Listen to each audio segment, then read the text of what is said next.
Ladies and gentlemen, please rise. Arriving now are the Honorable John Phelan, Secretary of the Navy, General Eric Smith, United States Marine Corps, Commandant of the Marine Corps, and Admiral Jim Kilby, United States Navy, Acting Chief of Naval Operations.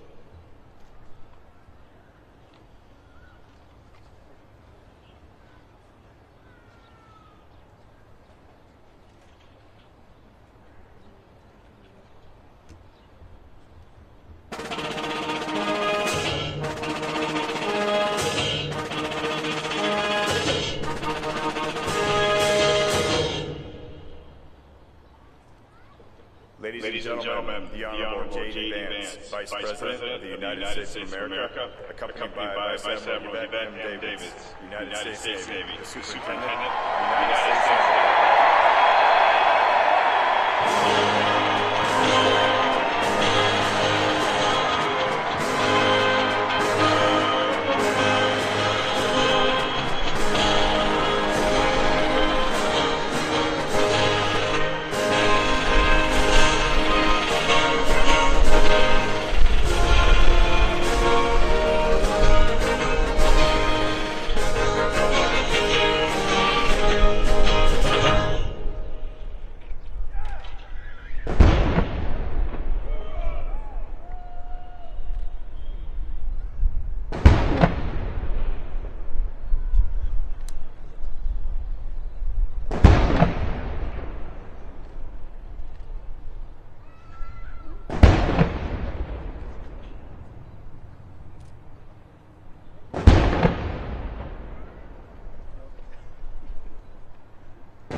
Ladies and gentlemen, the Blue Angels, the Navy's Precision Flight Demonstration Squadron, will be approaching momentarily from the south behind us in a salute to the class of 2025.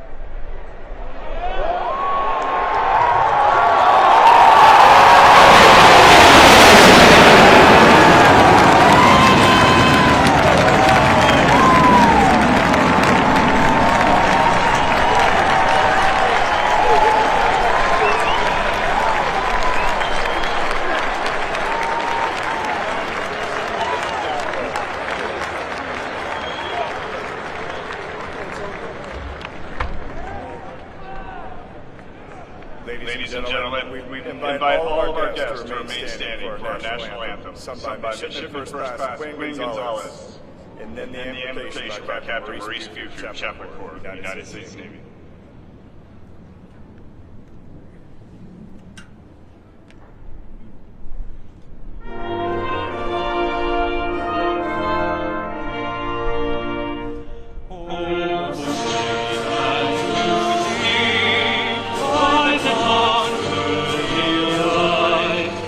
Let's go.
Let us pray.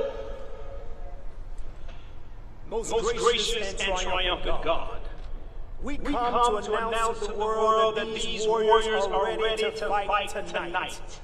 For the record reflects they have the moral clarity for the fog of war, the mental agility to outwit the opposition, and more importantly, the spiritual readiness to say on behalf of we the people, of the people, and by the people, that the best is yet to come. So would you stretch forth your hand and stir up our faith as a people? For only then will we know that all things are possible to those that dare to believe. Now receive all of your glory, your power, and your honor forever. Amen.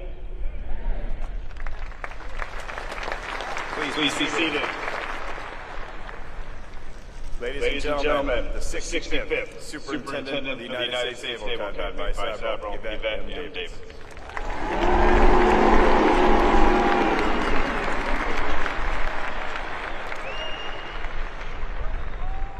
Good morning, 2025. What a glorious day it is. Welcome to the graduation and commissioning for the great class of 2025.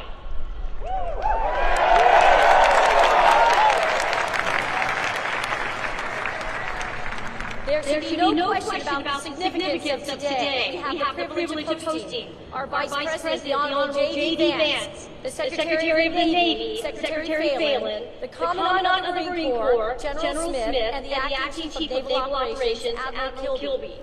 Also joining us today is Senator Sullivan from the great state of Alaska, a former Marine and the Chairman of the Naval Academy Board of Visitors. And esteemed members of the board, Congressman Jake Elsie of Texas, proud member of the class of '92, and former fighter pilot, and Congressman Derek Van Orden of Wisconsin, retired Navy SEAL.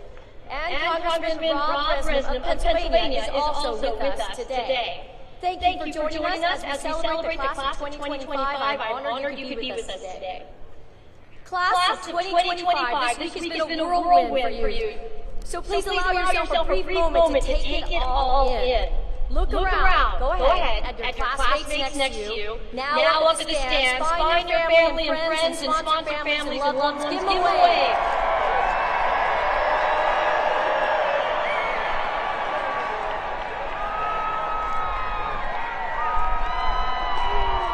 To all of the parents, grandparents, guardians, and mentors out in the crowd, I want to thank you for instilling the values that attracted your midshipmen to want to serve and to live a life of consequence. We are forever in your debt. And thank you to our amazing and incredible dedicated faculty, staff, coaches, and sponsor families who contributed to this class's development into officers of character, dedicated profession of arms.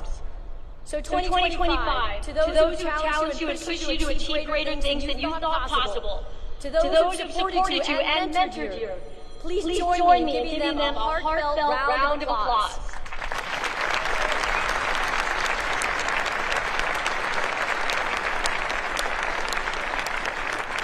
And thank you to all who have worked so diligently to set up this beautiful ceremony to make this commissioning week so special. We appreciate you. A special welcome to the members of the class of 1975. 2025, link the chain. 50 years ago, they graduated from our academy, and today they represent that 50-year link and shared heritage for the class of 2025. Thank you, class of 75, for being so active in the lives of these midshipmen since I Day, inspiring them with wisdom, insight, and legacy. Now, 2025, I again ask that you look around, but this time, look at the exquisite Navy Marine Corps Memorial Stadium you are in. Around the stadium, you will find the names of several U.S. Navy battles, engagements and pivotal moments in our history. These names represent the Navy Marine Corps' legacy from 1775 to 1845 to today. Each and every one of you is now an integral part of that legacy. So 2025, look at these names, and now I want you each to pick one name that you can see, and I want you to remember that name, dedicate that name to memory. That name, it represents more than just a battle, more than just naval tactics and strategy or historical facts. The name you chose represents hundreds, thousands, or even hundreds of thousands of Americans, sailors, and Marines, naval officers who were once just like you, who rose to answer the call to service, who rose to the challenge of their age, and chose to risk all in the service of others. So 2025, while the stadium is a physical symbol and memorial to our Navy and our Marine Corps, always remember that you are the living legacy. You are the young people of our age who have chosen a life of service. Remember that name, and remember that you are assuming a rich heritage, a great honor, and a sacred obligation. But you have been preparing for this day and the assumption of those incredible responsibilities for the past 1,423 days since I-Day. Although this adventure is coming to a close, you are about to embark on many more. You are heading around the globe to places like Quantico, Pensacola, San Diego, Charleston, Norfolk, to Sasebo, Rhoda, and Hawaii, and to our international classmates who are soon to head home. A special congratulations to you. You each have an incredible future awaiting you. But no, Annapolis will always be here for you, and the Naval Academy will always be your home. And this moment right now, surrounded by your classmates and the legacy of those before you, this moment will be one of those that you will never forget. It will join other fond memories of crawling through mud and over obstacles and sea trials, bearing each other's weight as a team at Herndon twice, and swimming side by side at the first ever shellback ceremony. It will join memories of gloriously beating the Army at every opportunity. Morning workouts with classmates before the sun is risen, the intensity of finals weeks, of incredible summer trainings across the globe that help you find your operational calling, to your exceptional academic research capstone projects, and to the world-class musical and theatrical performances that showcase immense talent. And all of those shared experiences culminated today in your commissioning. And while today is the end of one chapter, it's the beginning of your careers as Navy and Marine Corps officers. On I-Day, you represented different corners of our nation and globe with different life circumstances and experiences.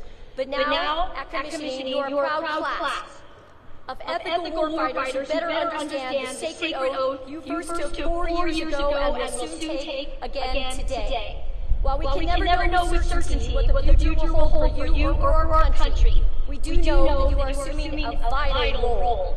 Your sacred obligation to our nation is to be prepared and to make sure that you and those that you lead are ready to both preserve peace and decisively win when called upon. Vice President Vance, Secretary Phelan, Commandant Smith, Acting CNO Kilby, and to all my shipmates out of the fleet, I want you to know the class of 2025 is strong. They are prepared and they are ready.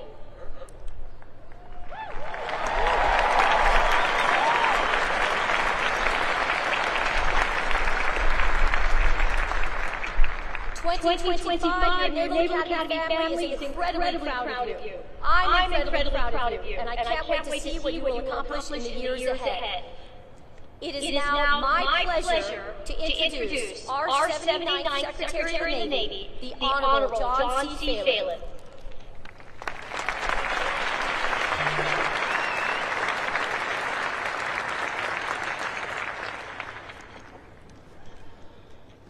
I've been to many events, but this may be the coolest visual I've seen, so congratulations, really awesome.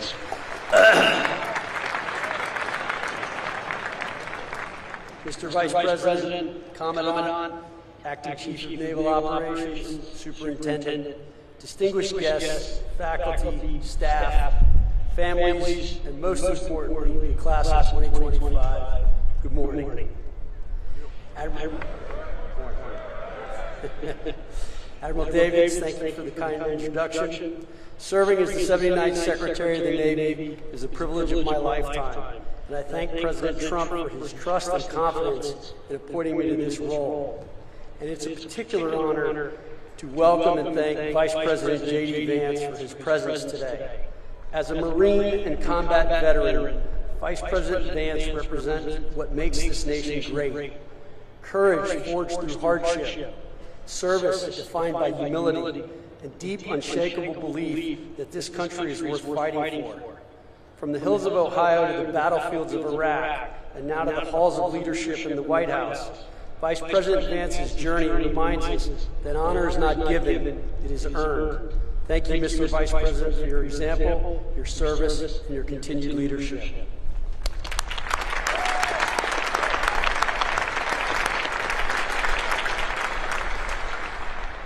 I'm truly honored and humbled to address the newest class of officers who will soon carry the weight of command and the hopes of our nation on their shoulders.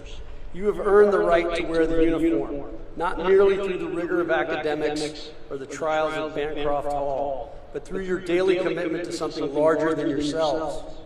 Today is a celebration, but it is also a moment of transition. In a matter of days, you will be entrusted with lives, with missions vital to our national security, and with the legacy of those who came before you. From today forward, you are more than midshipmen. You are leaders in the Navy and Marine Corps, officers in a force that stands guard over freedom on every ocean, in every time zone, every hour of every day. That's no small thing, but let me be honest with you. What you're about to step into is not easy. The pace of change is accelerating. The threats are growing more sophisticated. The burden of leadership is heavier than ever, but so is the opportunity. The opportunity to shape the future of naval warfare, the opportunity to lead diverse, talented teams in ways that will define missions and even save lives. The opportunity to be exactly the kind of leader the world needs now. Smart, grounded, resilient, humble, and courageous. What will define you from this moment on is not your commission or your class rank or even your service selection. What will define you is how you lead when the pressure is on, when the plan falls apart, when lives are at stake, and when everyone around you looks to you for calm and courage. Leadership is never about you, it's about those you serve. General John Lejeune had it right when he said the relationship between officers and enlisted must be like teacher and scholar, not superior and inferior. Your people will teach you more than you expect. Respect that. Learn from them. Lead them well. You are not simply to give orders. You are to grow those under your command into something better. Instill in them the core values of honor, courage, and commitment. Not just with words, but through example. Now, a quick word about values. Honor, courage, commitment. These aren't just words etched on academy walls or printed in manuals. They are your compass. And in a future filled with new technologies, cyber threats, and global instability, character will matter more than ever. You are inheriting a fleet that sails in a world full of complexity and consequence. We face adversaries who test the rule-based order at sea. We operate in an environment where innovation moves at the speed of relevance, and we must be agile, accountable, and adaptive, because lethality is just not about firepower. It is about clarity of purpose, efficiency of action, and unity of command. Admiral Rickover, father of the nuclear navy, once said, "Responsibility is a unique concept. You may share it with others, but your portion is not diminished.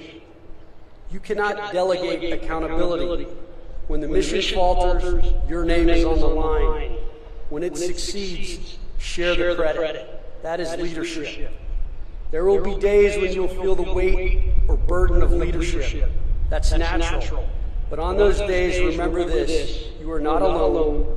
You stand on the shoulders of those who came before you, and beside shipmates who will have your back in ways that will stay with you for the rest of your life. You are stepping into a future that will test you.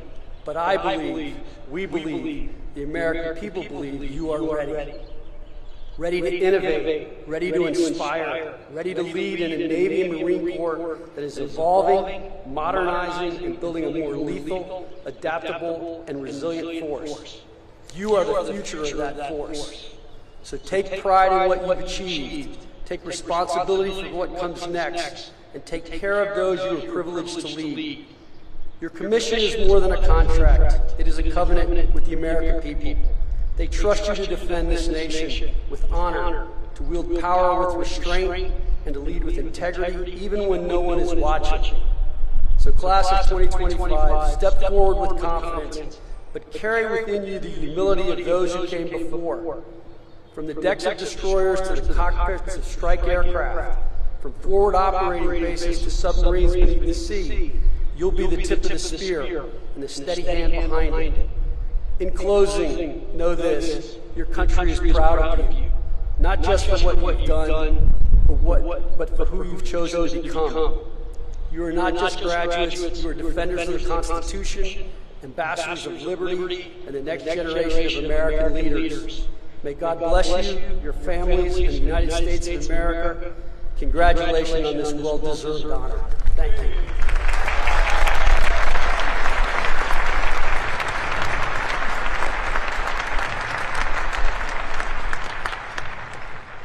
Ladies and gentlemen, it is my honor to introduce the 50th Vice President of the United States, the Honorable JD Vance.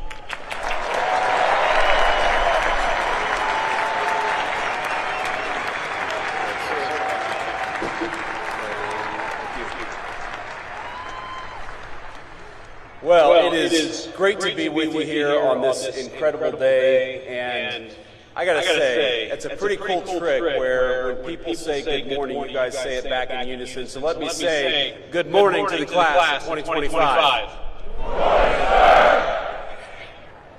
I want to say, first of all, thank you all for having me, and thank you especially to Vice Admiral David and Captain Allman for your hospitality. Thank you as well, of course, to Secretary Phelan for that great speech, Admiral Kilby, and General Smith for all that you do for our country. First off, I want to say, both from me and from President Trump, congratulations to the class of 2025.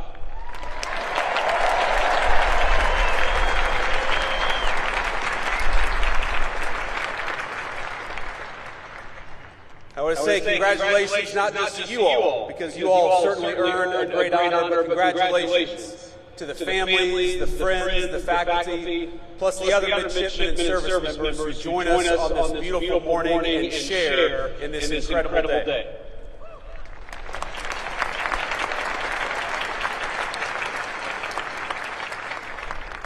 Now, it's always dangerous to give a politician a microphone.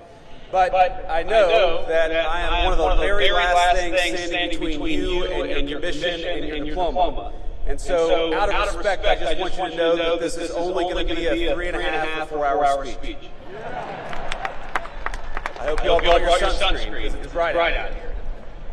But today is such an incredible day for you. Tonight, you'll celebrate in the finest edition of the United States Naval Academy with great food and, of course, maybe a little drink.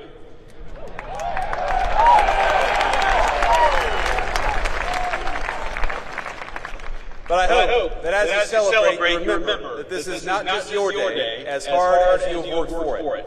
This day belongs to parents, grandparents, aunts, uncles, teachers, brothers, sisters, and so many others. You, all of you, are the product of an incredible legacy. People who worked hard to give you a good education, food on the table, and a sense of possibility. People who took you to church, to practices, to tutoring sessions. People who prayed for you when you struggled and celebrated with you at moments just like today. Most of you are fortunate enough to have someone here to celebrate with you. Some of you don't. But whether they are here with you or not, the very best piece of advice I can give you is to begin your life in the fleet with the spirit of gratitude. Be thankful for all the people gathered here today and those who aren't, because they made you who you are, and they got you where you are today.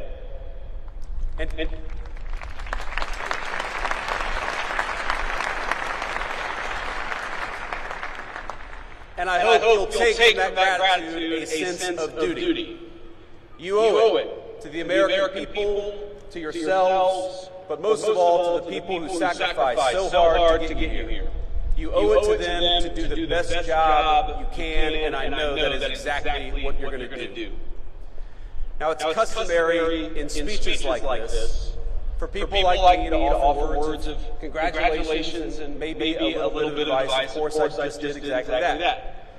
But you're not just graduates of some random university about to embark on careers in the private sector, and I'm not just giving another political speech. I'm your vice president. And the minute you walk off this stage with your diploma and your commission, you will be officers in the United States Navy and the United States Marine Corps, and that is an incredible thing.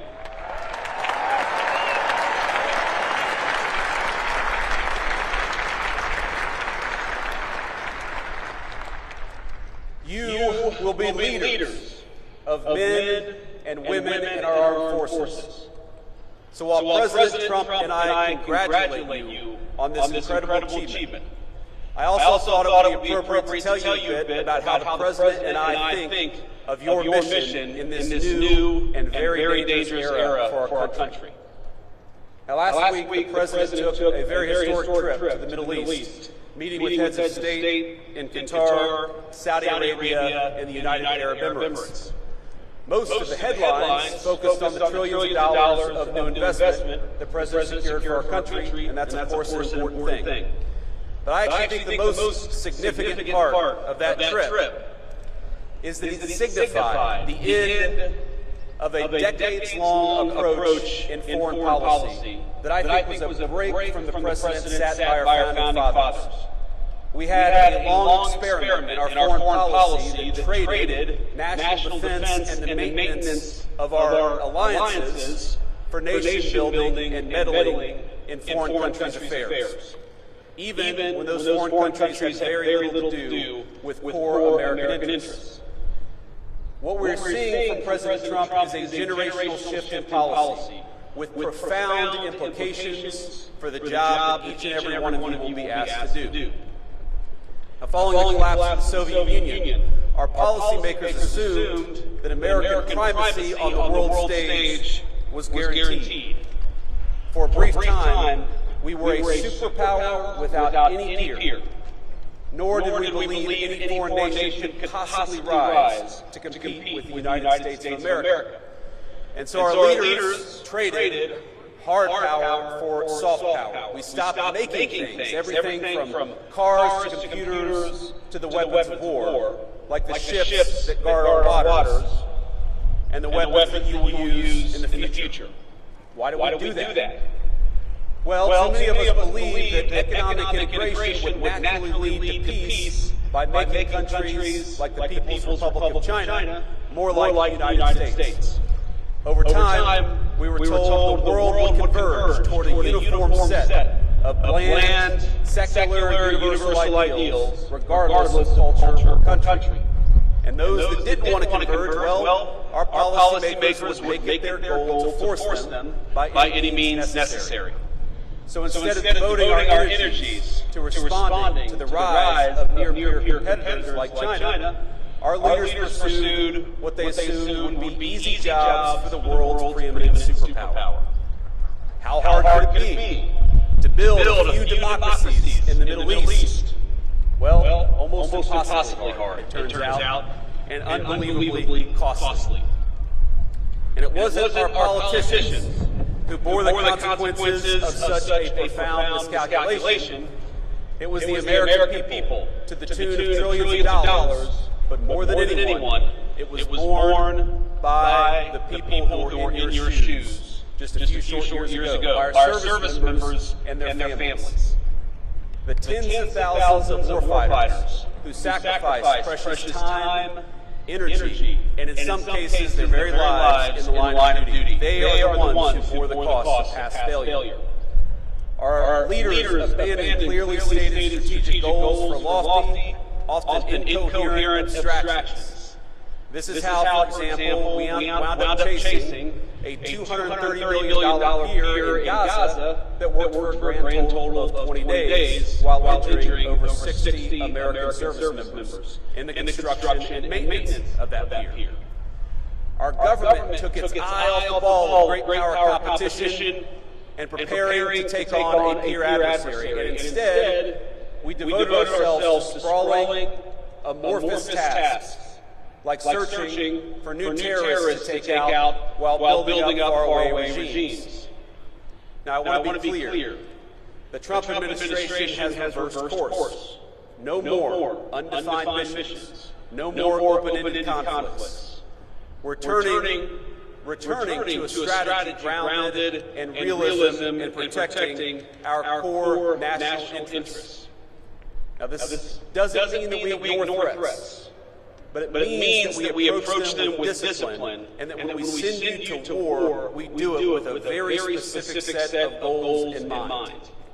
And consider how this played out in just the last major conflict we engaged in with the Houthis over in the Middle East. We went in with a clear diplomatic goal, not to enmesh our service members in a prolonged conflict with a non-state actor, but to secure American freedom of navigation by forcing the Houthis to stop attacking American ships. And that's exactly what we did.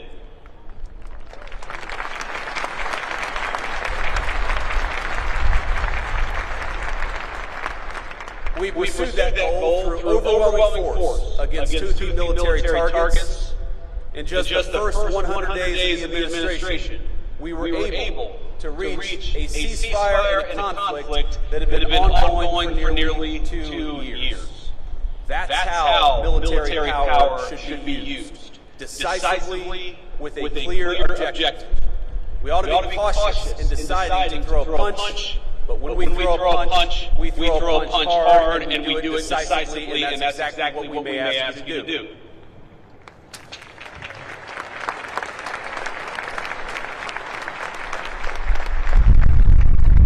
Now, that shift in thinking from ideological crusades to a principled foreign policy will help restore the credibility of American deterrence in 2025 and beyond. With the Trump administration, our adversaries now know when the United States sets a red line, it will be enforced. And when we engage, we do so with purpose, with superior force, with superior weapons, and with the best people anywhere in the world.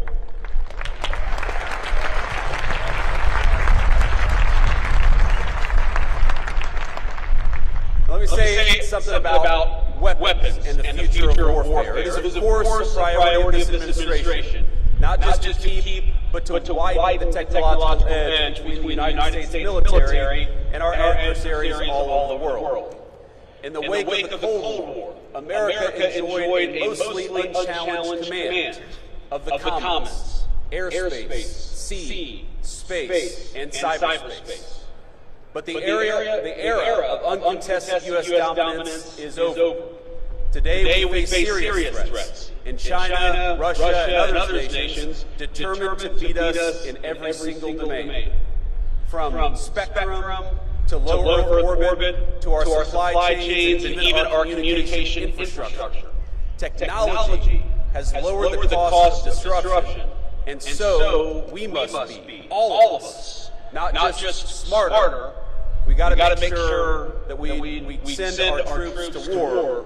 We do it with the right tools. We can no longer assume our engagements will come without cost. That's why the Trump administration is investing in innovation, rewarding risk takers at the Department of Defense, and streamlining weapons acquisition for the new century. Investing in cutting-edge weaponry like hypersonics is important, but just as important are the low-cost, high-impact technologies that are already transforming the battlefield. Things like drones. And by the way, when we talk about innovation is not just happening in the laboratory of defense contractor. Innovation increasingly is happening on the very battlefields that you will lead troops on. So that you are not just recipients of innovation, you're not just users of tools, you will very often be developing tools in this new century. Our lawmakers and military brass alike must learn to adjust to a world where cheap drones, readily available cruise missiles, and cyber attacks cause extraordinary damage to our military assets and our service members. And it will be you, the Graduates gathered here today who will lead the way for the rest of us. Your service will bring new challenges and environments, including ones unfamiliar even to those who served before you. You will deploy new equipment, new systems, and new technology. And through those experiences, it is you who will learn, who will teach others, and will help our services and our entire country adapt to the future we're confronting. Now, the extraordinary education you receive is an investment by the American people, an investment not only in your courage, but in the strength of your minds and the promise of your leadership. Because your nation rests easier knowing that we have the most brilliant strategists and tacticians standing guard. Men and women like you, brilliant enough to preempt and, if called, fight and win the wars of tomorrow. And as technological change continues to transform the battlefield, it only heightens the importance for this administration, for our whole country, on investing in our military's human capital. That's you. In the well-being of our warfighters, in your brilliance, in your strategic innovation. Modernization isn't just about tactics and tools. It's about meeting the needs of our service members. For too long, we asked too much of too few.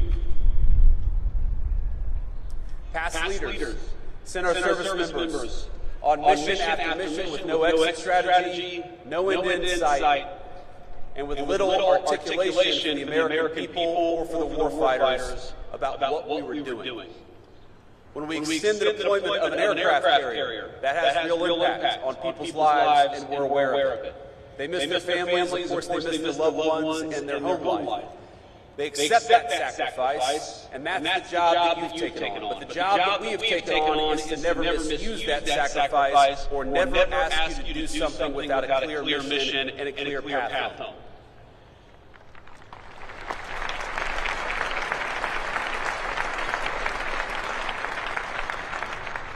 The Trump administration recognizes that our most valuable resources, it's you. It's young people who are brave enough to put on the uniform and risk your life for this country. And we promise, I promise, to cultivate that resource, to protect it, and to use it only when the national interest demands. And what makes your new life so unique is that you must take multiple perspectives. You will be junior officers, of course, answerable to commanders, captains, admirals, generals, and people like me. You will have to follow orders, even when you don't want to. And if I can offer one piece of advice from a junior enlisted guy to a bunch of new officers, to say that when you say, all do with all due respect, that is not a get-out-of-jail-free card. I got you guys are laughing back here. I got chewed out more times than I can remember because I assumed that I could say whatever I wanted to, so long as I said with all due respect before it. That's not how it works out. You learn that the hard way. But importantly, you are not just following orders. More often than not, you will be giving them. And just as I see you as our most precious resource, so you must see the men and women who call you sir and ma'am as your most sacred charge. You will not just be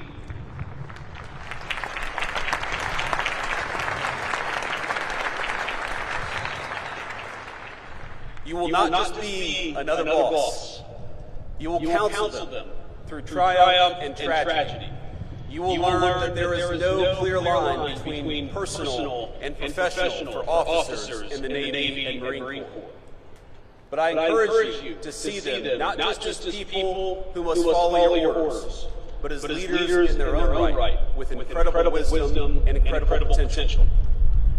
Now this is shocking to think about, but there are senior enlisted people who started their careers in the Navy or the Marine Corps before you were born, who will call you sir and ma'am and follow your orders. Think about what an incredible honor that is. And think about what an incredible opportunity it is, not just to lead these men and women, but also to learn from these men and women. And that is the task before you.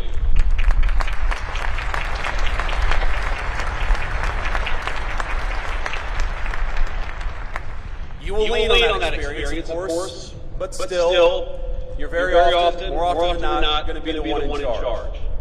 That is an honor, but it's a responsibility that ought to give you chills. You've made it now through one of the most demanding institutions in the entire world. You've earned your commissions, and you've stepped forward to serve at a moment when your country needs you now more than ever. But you're stepping into gigantic shoes, and it's worth taking stock of that as you prepare to receive your commission. Those of us who served know that graduates of the Naval Academy, they have a certain energy, a certain aura, a certain respect when they're out there in the fleet. Let me just give you an example. Today is your day, of course, and you should celebrate. But in 3 days, the President and I will lead the most solemn occasion in our nation, Memorial Day at Arlington Cemetery. You'll learn, as I have, that when people say things like Happy Memorial Day, you appreciate the sentiment behind it, but you know that it's wrong. Because Memorial Day is not a happy day. And Memorial Day is not for those who served and came home. It is for those who served and didn't. Every Memorial Day, I think about a graduate of this institution, Major Megan McClung. She was an officer I served with. She was bright, tough, and incredibly dedicated to her job. She arrived in Iraq not long after me, and was killed in action not long after that. She loved this institution, and like so many that came before her, she built on its legacy in the way that she served her country. Now, there are so many stories of great service in this institution. I look at these signs on this stadium, Belleau Wood, Midway, Guadalcanal. These are battles I read about in history books or learned about when I was a United States Marine. If you just try to read a list of the people who served after graduating from this institution, the list is almost so long you can't get through it. Senior leaders, Commandants of the Marine Corps, Chiefs of Naval Operations, astronauts, great business leaders, and even a few lowly politicians have graduated from the United States Naval Academy. Their service is an incredible legacy that they have passed on to you. And you are the bridge that connects the incredible heritage of this institution to the future duties and responsibilities your country needs you to perform. That's an incredible honor, but it's also an incredible responsibility, and I hope you take it seriously. People will look at you as graduates of the Naval Academy in a different way than they look at most of the people that you meet every single day. They will look at you that way, yes, because you worked hard, and yes, because you deserve this day, but they will also look at you differently because you stand on the shoulders of giants. And 20, 30, or 40 years from now, there are giants there are people who are going to be standing on your shoulders. So please remember that. Please take it seriously, and please recognize that you become part of a brotherhood and sisterhood that will enable you to do great things, that will support you as you do them, but will ask you to give back as you should in return. You are the inheritors of a national tradition dating back 250 years. It began with John Paul Jones, and the founders of this country asked the United States Navy to take on the most powerful Navy on Earth, and we won. Our first patriots knew the stakes. They did not seek out war. They did everything they could to advocate and petition for their own liberties. But when the time came, they raised the military, they raised the Navy, and they fought like hell. They are examples, lives on in all of you. In their courage, we see the roots of your calling to be strong but not reckless, to seek peace but never at the expense of liberty, to hold firm to your convictions, even when the cost is high. Now, I want to say to all of you, I've been Vice President for all of about 120 days. And this summer, I will celebrate my 41st birthday. But I have never, in those 41 years, been so proud as I am today. To honor you, to celebrate you, and to congratulate you on a job well done.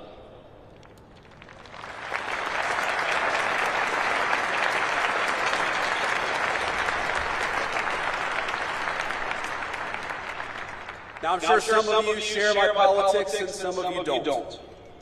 But I know today I speak for a grateful nation when I say we are rooting for you. Naval Academy Class of 25, we are proud of you and we depend on you. Congratulations, Godspeed, and do great work.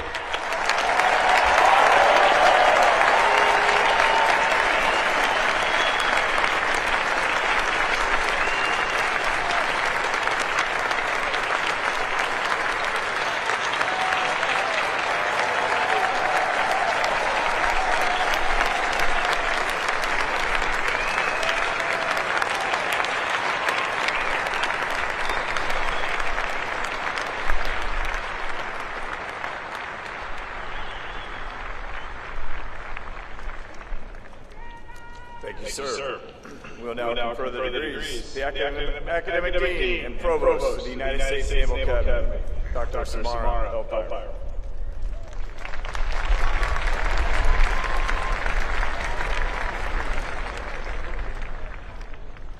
Successfully completing the requirements and demands of a Naval Academy education is no small feat. From I-Day to today, it's a steady dose of challenges, ranging from academic to athletic to leadership and character development. I have no doubt that each of you has been challenged, perhaps in ways you never thought you would or to levels that you never thought you could achieve. But you rose to that challenge, and we congratulate each of you for doing so. To the families and friends of these soon-to-be Naval Academy graduates and officers, these soon-to-be ensigns and second lieutenants, and to the faculty and staff here today as well, I would like to thank you and congratulate you. The rare graduate is the one who never needed the support of family, friends, and mentors. These graduates, like the tens of thousands before them, have depended on your support and encouragement, and you were there for them when they needed it the most. I know you are proud of their success, and we are most grateful to you for your role in that success.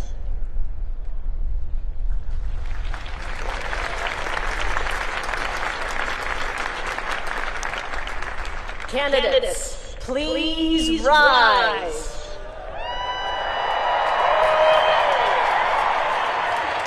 Admiral Davids, on behalf of the faculty of the United States Naval Academy, I present these candidates for the baccalaureate degree and recommend that this degree be conferred upon them.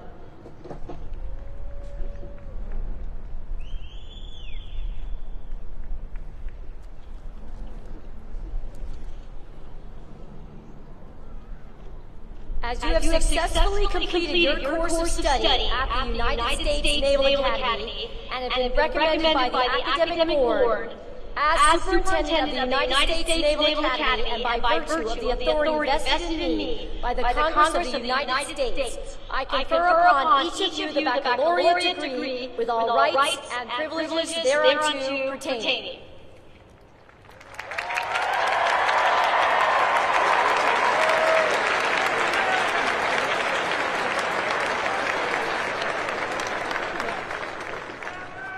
All right, please be seated. The Commandant of the Marine Corps, General Eric Smith, United States Marine Corps, will administer the oath of office to those being commissioned into the United States Marine Corps.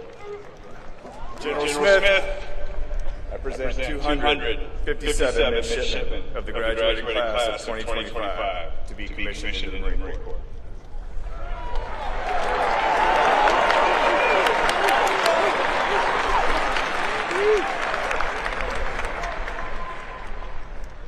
Good morning. That sounds about right. Congratulations on this milestone achievement, and thank you for making the decision to serve. Today, you take your place in the ranks of Marine officers, a role of immense trust, responsibility, and consequence. You're joining a corps forged in battle, defined by discipline, and bound by an unshakable commitment to mission and to each other. This is not the end of a book. This is the beginning of a whole new chapter. From this day forward, you are accountable for the lives, welfare, and success of the Marines you will lead. We don't lose. We're United States Marines.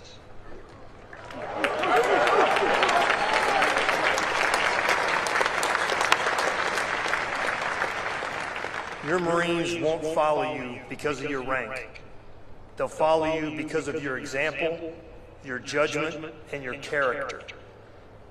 You're inheriting a legacy built by those who led with courage at Belleau Wood, ingenuity at Incheon, and resolve in Ramadi. The legacy is now yours to carry, to protect, and to pass on to the next generation of Marines. The oath you're about to take is a pledge to defend the Constitution, to uphold our values, and to lead with honor at all times. It binds you to something greater than yourself, to the nation, the Corps, and the Marines, who will look to you for strength when it matters most, when the chips are down. You are not entering the unknown. You're stepping into a tradition of excellence, guided by those who came before you and supported by those who now stand beside you. The path ahead will be the most demanding period of your life, but it will also be the most rewarding work you'll ever do. We're proud to welcome you into the Marine Corps as officers. The nation expects much from you, and we know that you're ready. Graduates to be commissioned in the United States Marine Corps, rise.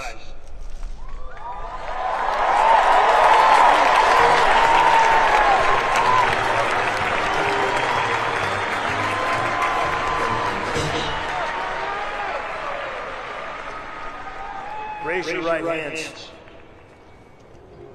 Having been appointed as Second Lieutenant in the United States Marine Corps to rank from 23 May 2025, I'll ask you this. Do you hereby accept such appointment? And do you solemnly swear that you will support and defend the Constitution of the United States against all enemies, foreign and domestic? That you will bear true faith and allegiance to the same? That you take this obligation freely, without any mental reservation or purpose of evasion, and that you will well and faithfully discharge the duties of the office on which you are about to enter, so help you God.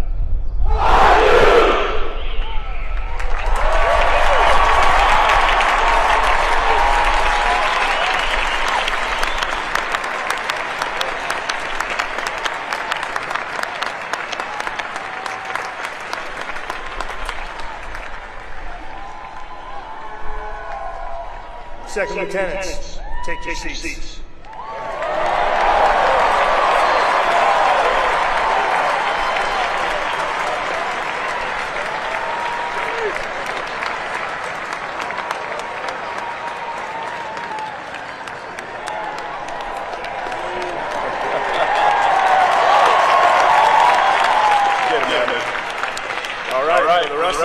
The Acting Chief of Naval Operations, Admiral Kilby, United States Navy, will administer the oath of office to those being commissioned into the United States Navy. Admiral Kilby, I present 764 midshipmen of the graduating class to be commissioned into the Navy.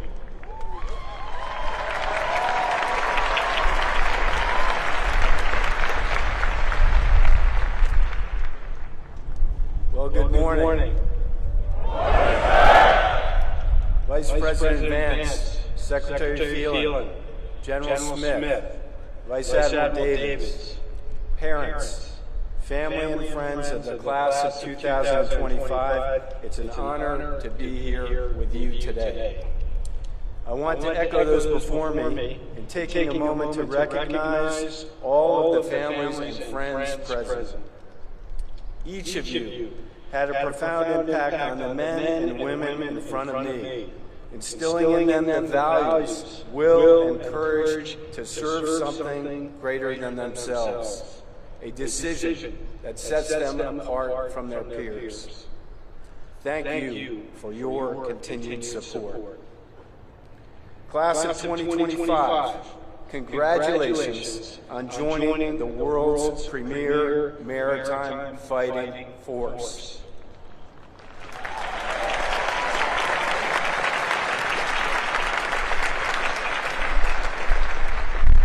For 250 years, the United States Navy has provided our nation with the sea power and sea control needed to preserve our security, prosperity, and economic wealth. This year has been no different. Just take a look at our actions in the Indo-Pacific, in the Red Sea, and at the southern border. Soon, you will take your place in this Navy, delivering lethality and combat credibility against our nation's adversaries. I can think of no better time to join our fleet, and I can think of no better group of officers to meet this opportunity. Class of 2025, don't underestimate the significance of today. 39 years and 2 days ago, I was sitting right where you are, here in the Navy and Marine Corps Memorial Stadium. And in just a few moments, you will raise your right hand and swear an oath to the Constitution. You will be joining millions of Americans throughout our nation's rich history who have taken the same oath to support, protect, and defend. I am counting on you to uphold these same ideals that your predecessors fought for, to uphold our Navy's legacy, to honor, courage, and commitment. As I close, let me leave you with a few thoughts. First, service is a gift. It's a gift to our nation, and a gift that I know you've learned to appreciate. Wear your uniform with pride. Uphold the same standards of excellence that got you here today, and don't forget that you are serving something greater than yourself. Second, try your very best. Whether you serve for 5 years or 40 years, with great effort, you will learn much about yourself. Continue to improve on the things you are happy with, and double down on those areas where you fall short. Your future bosses don't expect perfection, but they do expect effort. And finally, I recommend a routine check-in with your family. They love you and will always be a source of strength and support as you navigate your service. Soon to be ensigns, I am proud to serve alongside you. I am proud to call you shipmates, and I can't wait to see what you will do in the fleet. Thank you for choosing to serve our nation in uniform, and thank you for committing yourselves to the world's greatest Navy. You absolutely made the right choice. Congratulations, and bravo, Zulu, on a job well done.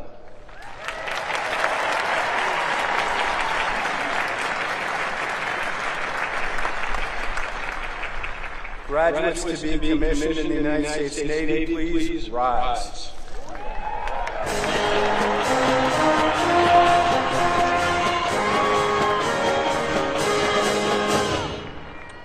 Please raise your right hand.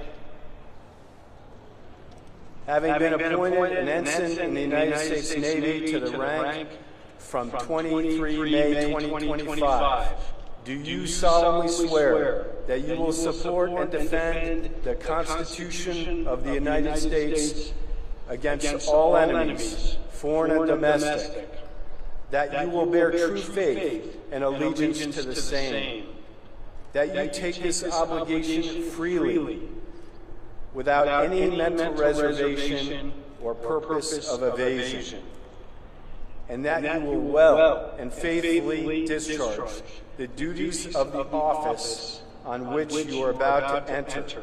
So help you God.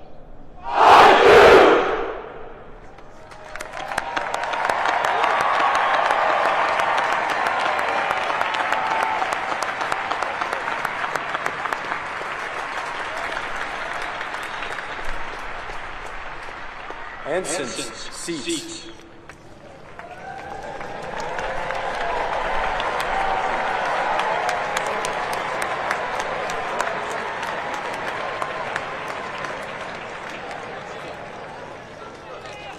Ladies and gentlemen, today we will graduate 1,048 men and women who have met the many challenges of 4 years at the Naval Academy. In addition to those who just saw commissioned into the Navy and Marine Corps, the class of 2025 also includes 14 graduates from 11 nations around the world. At this time, we invite these international graduating midshipmen to stand when their name is called, along with members of their national delegation who are in attendance today.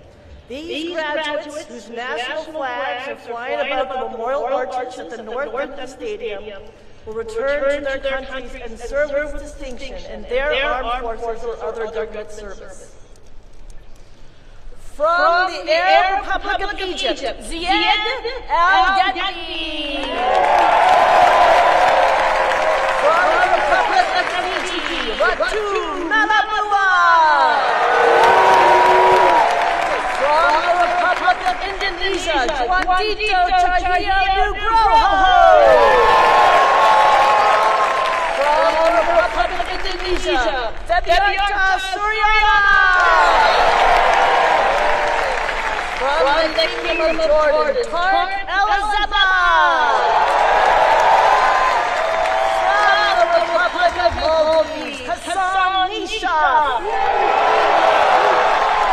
From the Republic of Cameroon, Luigi Caparini.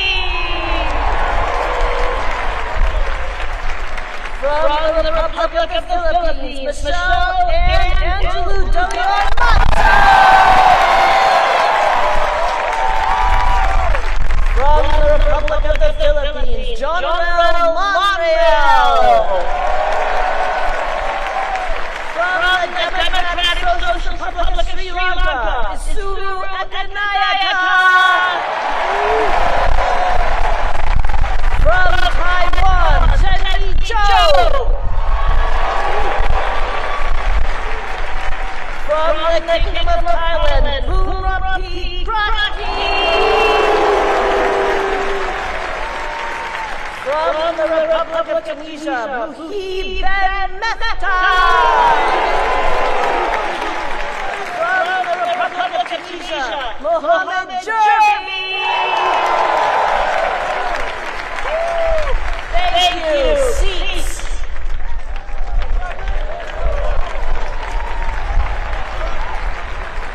Today's graduates join the more than 90,000 men and women who have graduated from the Naval Academy since its founding in 1845.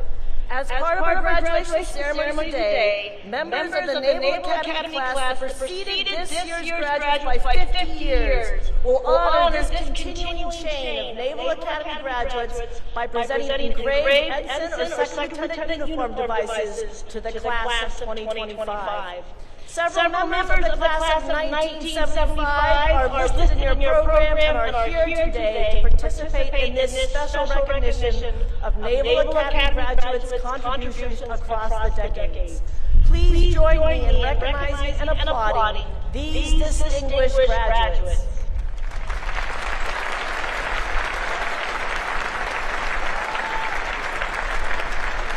Finally, before we begin introductions of individual graduates, I should remind you of an important Naval Academy tradition. The parents and friends of each graduate are invited to stand when that graduate's name is called. And that way we can recognize your contribution to the achievement of these fine young men and women. The Vice President will now present diplomas to those individuals graduating with distinction. Those members of the class of 2025 graduating with distinction, please rise.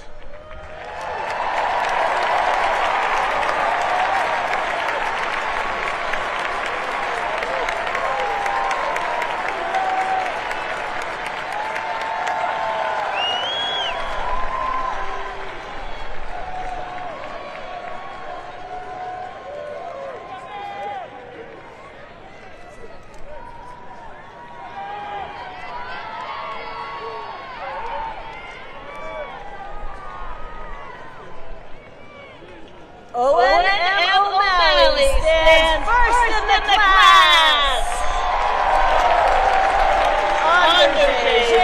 Koretsky. Kathleen W. Radak. Sean D.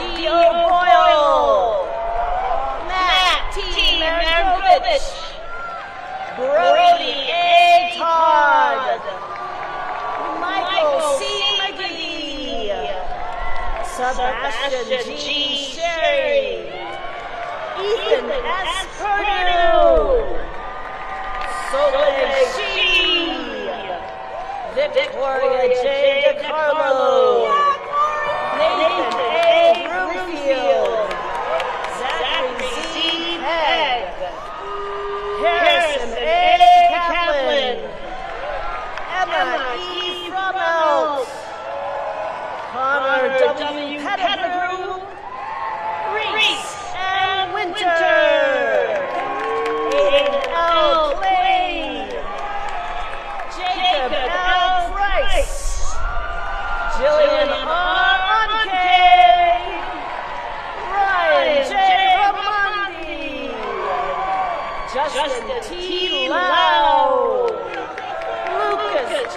Spiro, Molly M. Tressler, Joshua B. Herbert, Noel J. Hoovy, Vishal R. Mandana, Noel M. Davente, Cooper A. Walsh, Richard A. Carter III, Sophia T. Utzinger, Grace Ann Peterson, Troy J. Boland, Nicholas Constantine Spears, Gavin A. Milligan, Daniel J. Mullen, Jackson W. Sutter Jr., Samuel Mark England, John F. Jeanette, Lucas J. Schreiber, Dalton M. Kegemovitz, Katie T. Stigler, Emma C. Kirby, Jonathan C. Howitt, Nathaniel S. Gunn, Olivia J. Love, Sebastian J. Gordillo, Jonathan R. Sauer, Hava Serafinsky, Emma E. Stott, Conrad P. Davis, Luke W. Sweeney, Stephen J. Lubers, Lauren M. Leckles, Ivan P. Thomas, Marshall J. Hansen, Gabriel B. Spencer, Thomas Owen Pittsford, and Lau, Toby Jeffrey Davis II, Demetrius S. Bush, Owen M. Barron, Alexander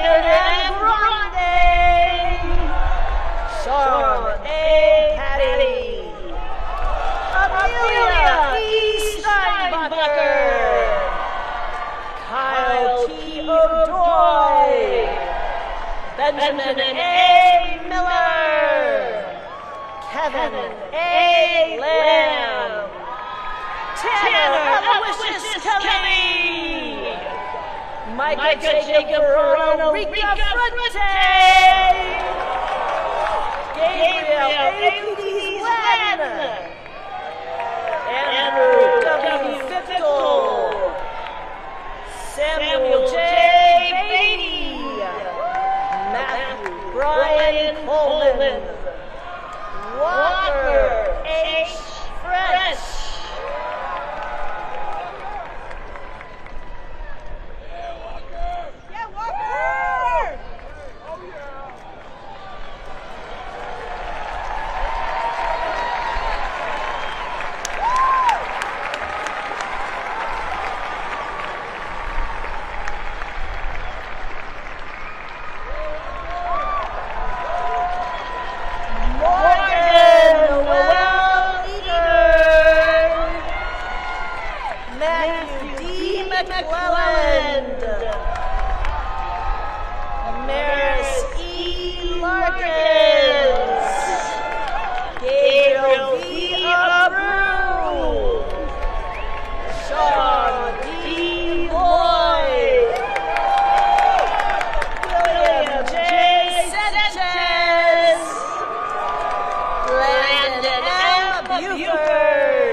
the Vice President, the Secretary of the Navy, the Acting Chief of Naval Operations, the Commandant of the Marine Corps, the Superintendent and the Commandant of Midshipmen will now present diplomas to members of the graduating class individually by company. Odd-numbered companies will receive their diplomas from my left, and even-numbered companies from my right.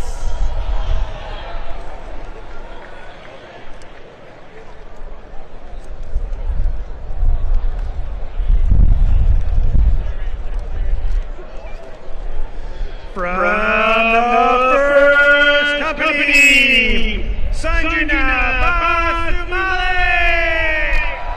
From the second company, Carl Gabriel and Adriana. Joshua J. Koch.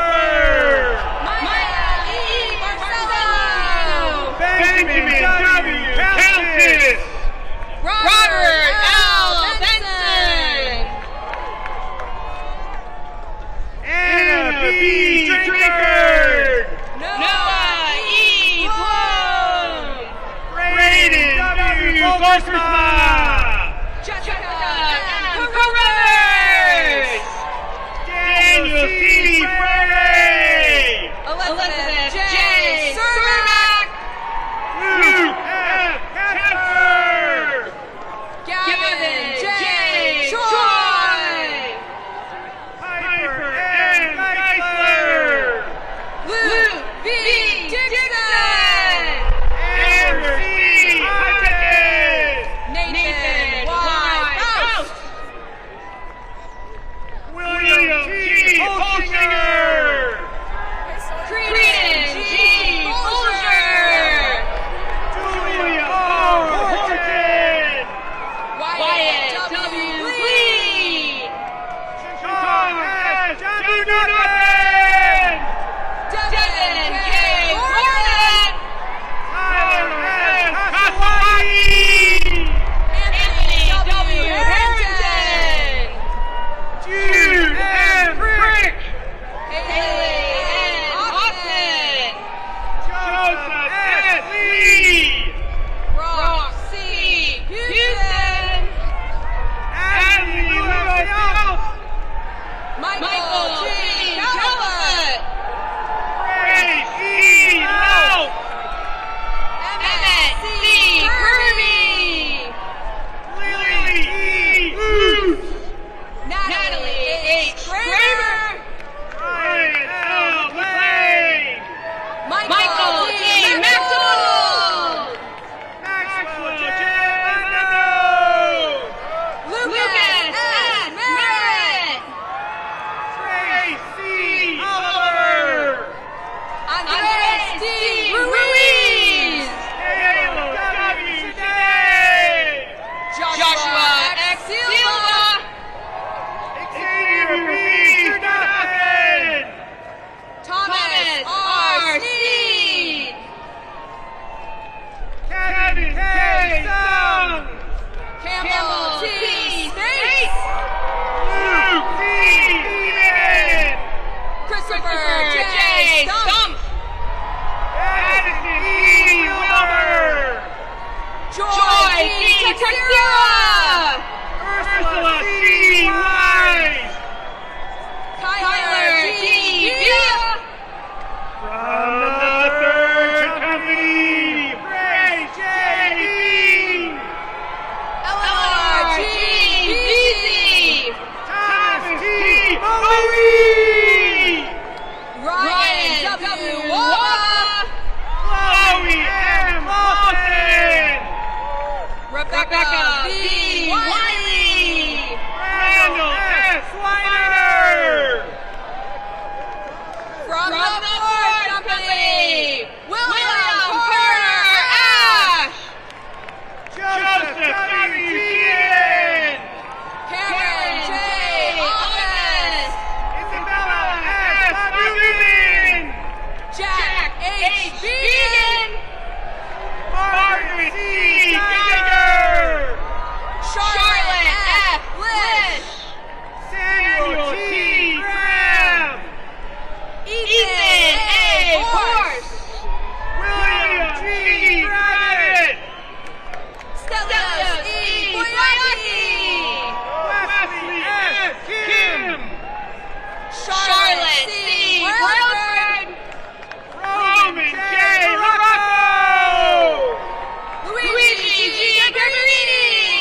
P. Chase. William A. Robinson. Zenny Joe. William M. Schlepper. Keelan M. Daly. Benjamin G. Snyder. Joshua T. Dowdy. Jocelyn K. Schode. Joshua A. Escobedo. Cameron D. Smith. Delaney K. Beatty. Christian K. Hughes. Luke E. Garner. From the 7th Company, Everett C. Andrews. Jeremiah A. Gilbert. Daniel Alexander Lou. Alexandra G. Hunter. Luke G. Hart. Joseph L. Hurt. Sean L. Ryu.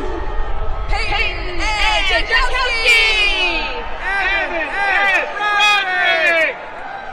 Alexandra A. Kwasniewski. Martel L. Carruthers. Johanna K. Lim. Alex M. Conway. David Lynn.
Smith W. Rogers, Benjamin A. Green, Myla J.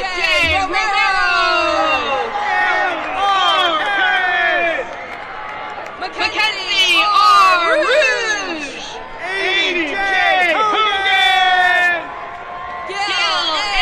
Hagan III, Andrew R. Jones, Jacob A.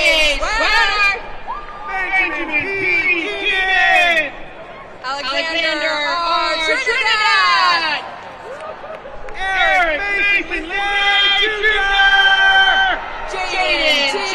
Washington, Aaron Aaron Castro, from the 10th Company, James P. Hill, Joseph E. Booster, Jaden G. Browning, Nathaniel J. Bowie Jr., Andrew K. Bowie, Jordan Leon Jesus Keenan, Trevor W. Burgess, Charles E. Rulington, Jessica A. Cervantes, Ryan M. Schleicher, Matthew S. Joe, Harvey Shunker, Tyler E. Cox, Arena M. Gifford, Miles D. Evans, James C. Stubbers, Tyrone L. Francis Jr., James Henry Thomas III, John B. Griebel, Benjamin R. Quiney, Hannah N. Han Kim, Grayson J. Ward, Guy Alexander Jacob, Sonny J. Watkins, Joshua A. Conderhunt, from the 11th Company, Leanne P. Beckman, Miller R. Lambert, Amy J. Bear, Emma G.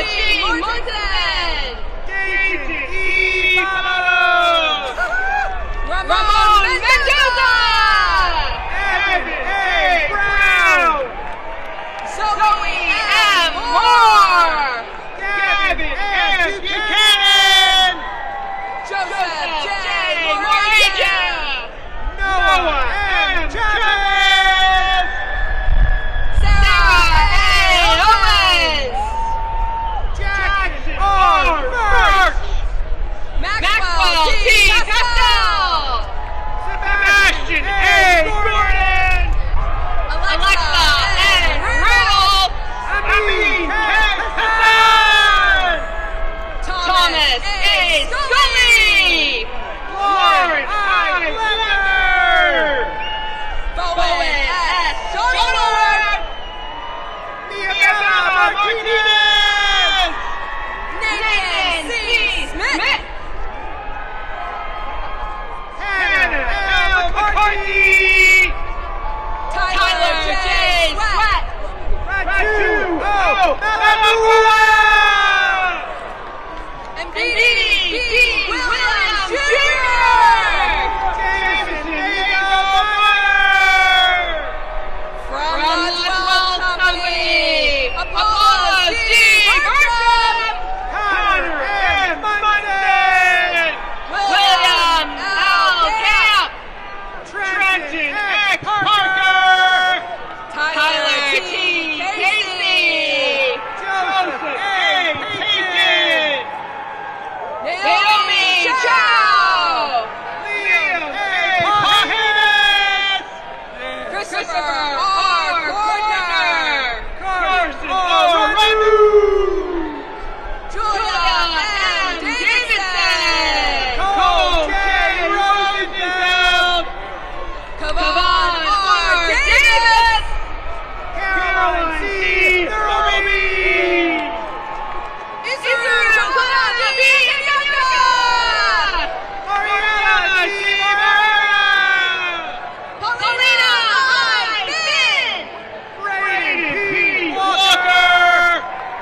JD Vance, Javon M. Bouton, Lauren E. Bryant,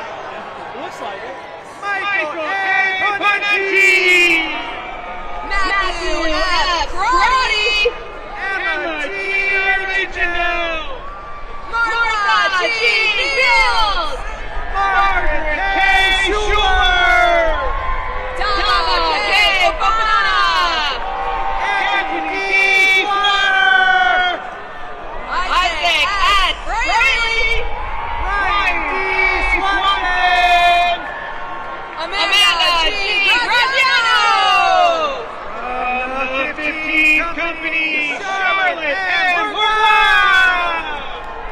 Christopher R. Jones II, Daniel T. Lamar, Elizabeth J. Lee, Alexander Liu, James E. Lyon,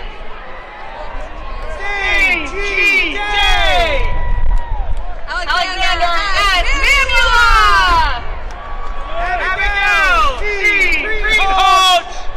Liam M. McCarthy, Slade A. Merck, Elizabeth D. Meyer, Joshua J. Milford,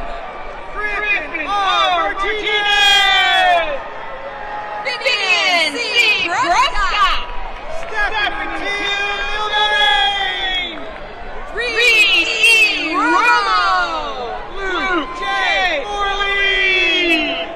Andres McCann, Santana Pacheco, Daniel Y. Shin, Lauren E. Steinberg,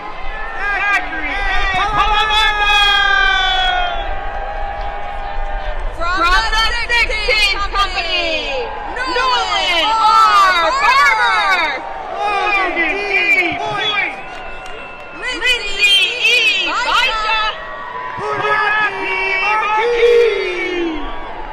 Nicholas C. Marino, Hanson J.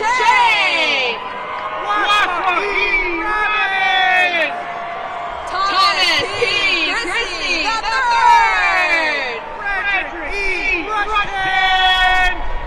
Henry C. Fry, Bradley J. Black, Ariana J. Gomez,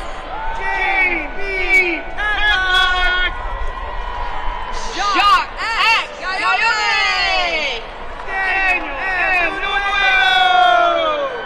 Michael R. Heller,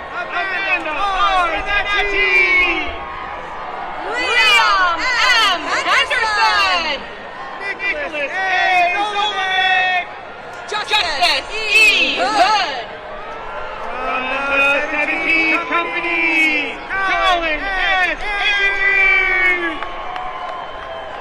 Joseph W. Kakash, Catherine E. Kelly, Caleb R. Patrick,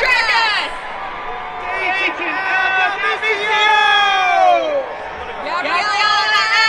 Cole,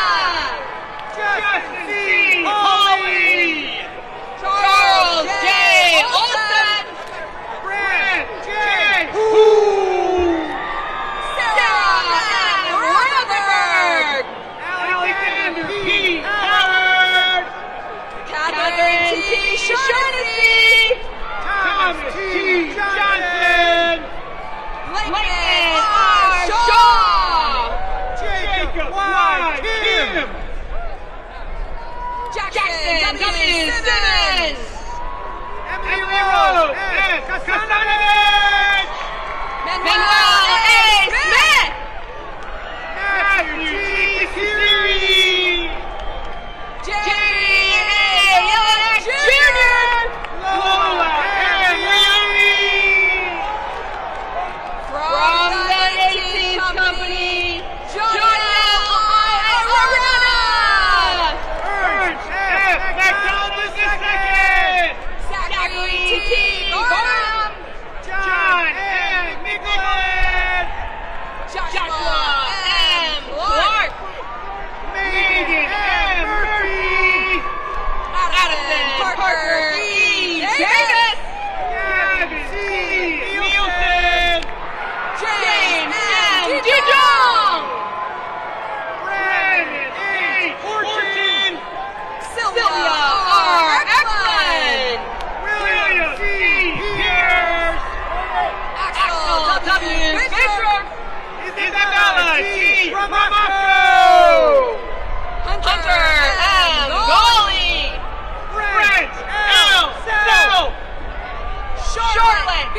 Hall. Seth D. Albert. Kendall R. Heber. Tanner B. Wade. Alexander B. Hoop. John H. Wolf. James W. Joel III. Edmund W. Yip. Thomas M. CDC. 19 Company. Yo. Working. Jonathan N. Lisbell. Abigail J. Martin.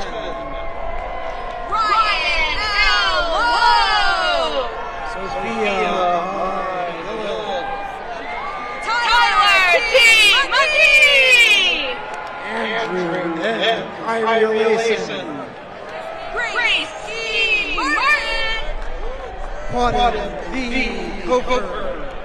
Marcel K. Rizal II. Jackson S. Davis. Milo M. Reardon.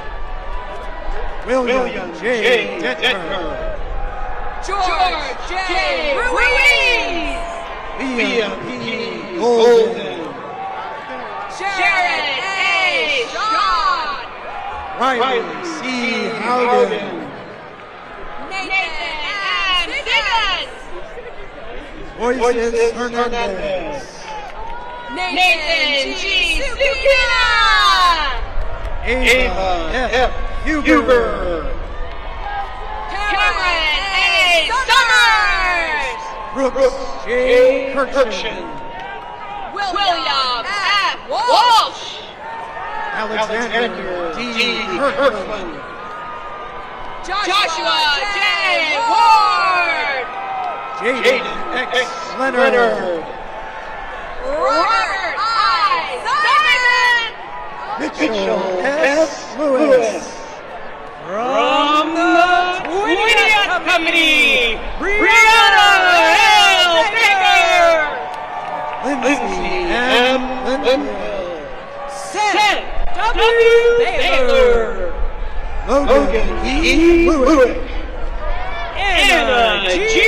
Charian. Mikhail A. Matute.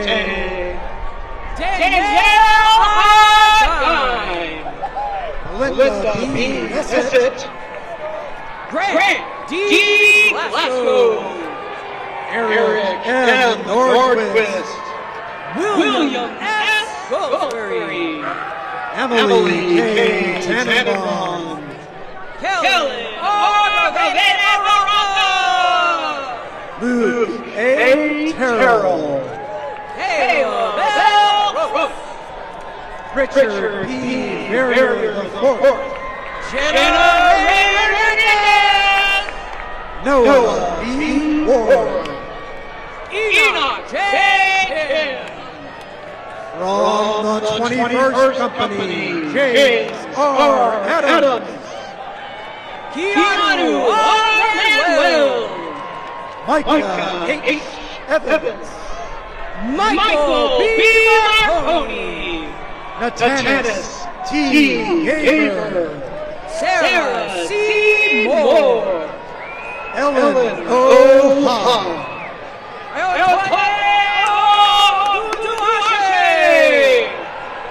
Charlotte A. Hill. Donald O.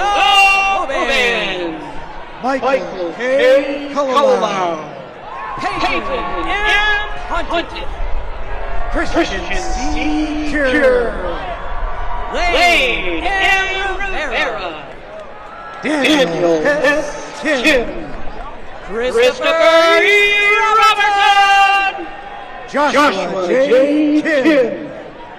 Jordan L. Andrews. Joseph R. Libby. Addison G. Schofield. Cody S. Little. Carson J. Slope. Dominic J. Madigan. Murphy M. Smith. Peter T. Mitchell. Fabiana Seriana. Mackenzie P. Moore. From the 22nd Company, Yvette Ayala. Tristram R. Moore Jr. Charles E. Brady. Sidney A. Howry. Angelina White Chang. Vanessa E. Munoz. Benjamin C. David. Doris C. Nelson.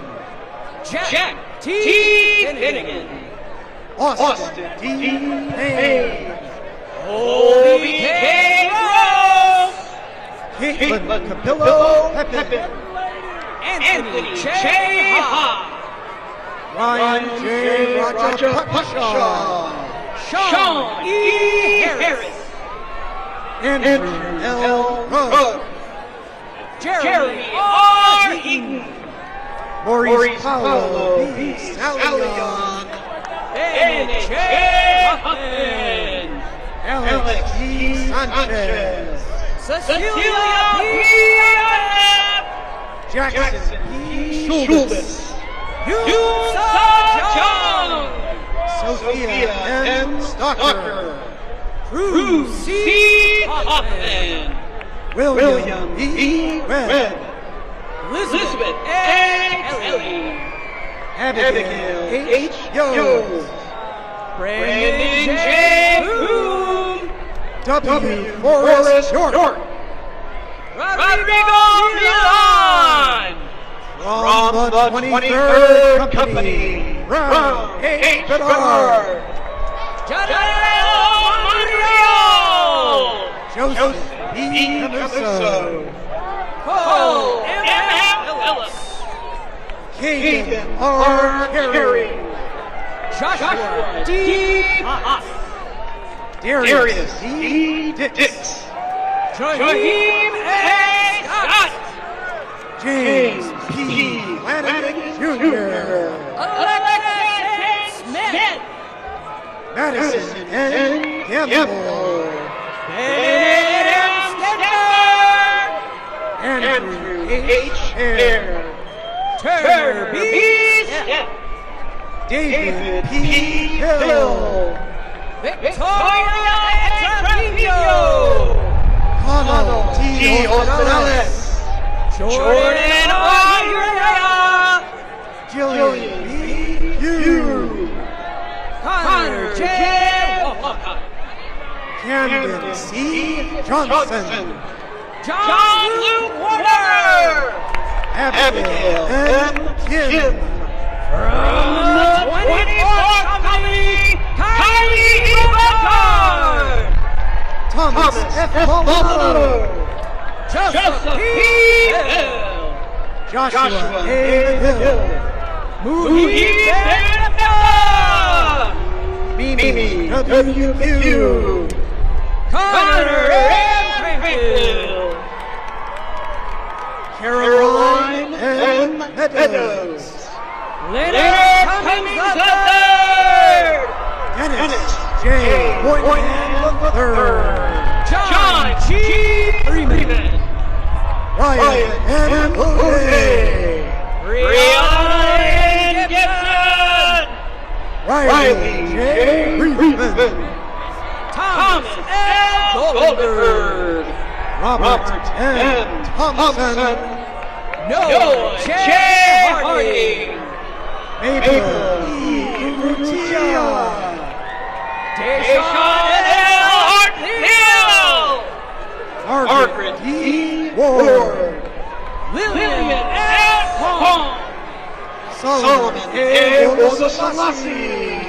Thomas F. Inman. Caroline E. Hickler. Jeremiah S. M. Anthony M. Sundar. Nathan S. Lee. From the 25th Company. Daniel Hager. Julia M. Isaac E. Abbott. John L. Mendes. Owen S. Archer.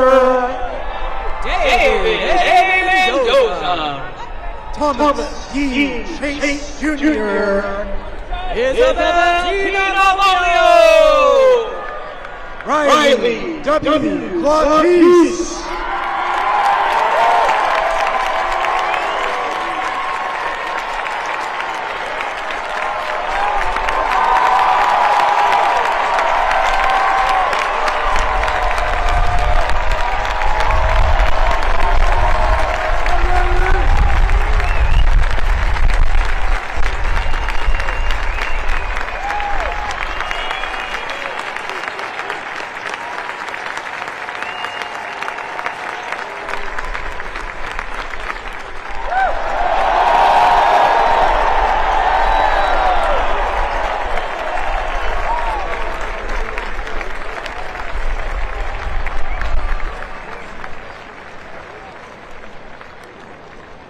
Austin B. Nolan. Peter C.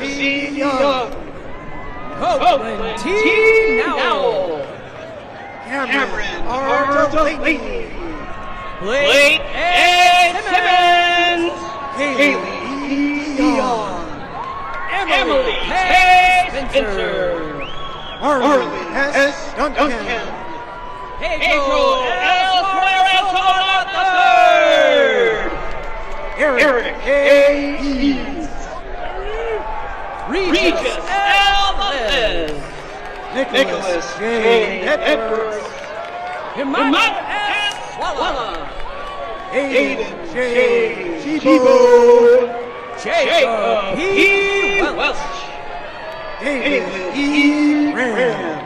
From the 26th Company, Robert O. Booth. Jenna Angelic. Thomas M. Cho. Justin A. Kirkpatrick. Evan T. Conway. Orion J. Kolkowski. Christopher J. Crane. Christian T. Landis. Frank A. Davis Jr. Scott F. Lyons. Harlan G. Dean. Nolan R. Vacation. Benjamin D. Eichholz. Kieran E. V. McRae. Robert A. Flores. Gabriel Joaquin P. Santiago. Benny C. Gomez. William D. Schneider. Isabella P. Gortensky. Yasin M. Santa. James D. Griffin. Sawyer C. Stevens. Eli C. Jones. Justice S. Walters. Joseph S. Elsie. Alexandra R. Wersinski. Mia Elassati. Allison J. Wright. Olga P.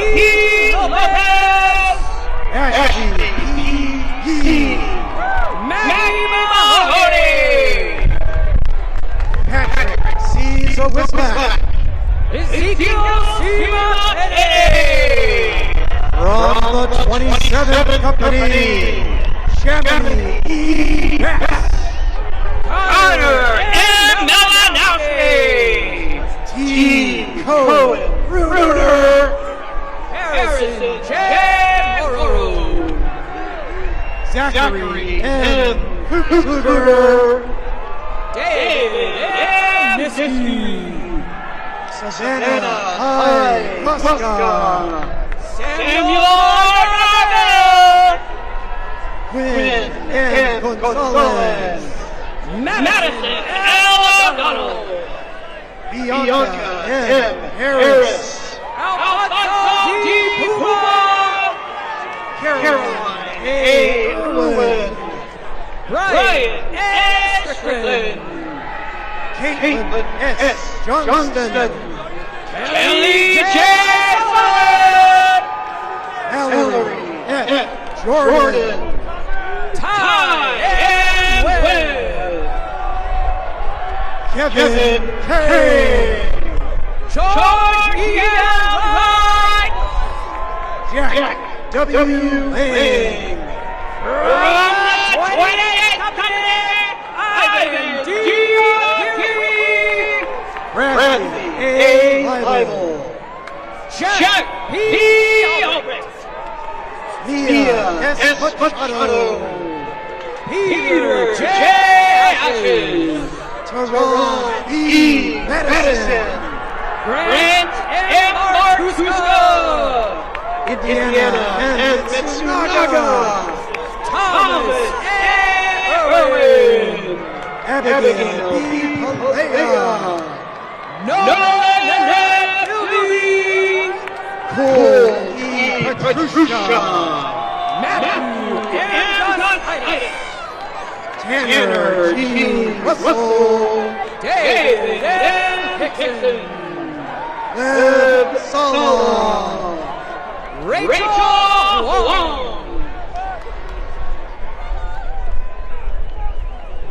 Sadie M. Skinner, Joshua P. Huner, Randy B. Terry II, Carol Hunt, Eric I. Tingle, Madeline M. Levenstein, Song M. Tran, Avery Konecki, Tanner J. Wadowick, Nicholas A. Layton, Nicholas J. Zito, Brandon D.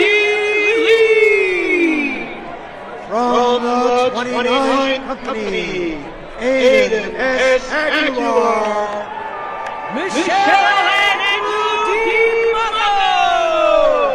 Andrew B.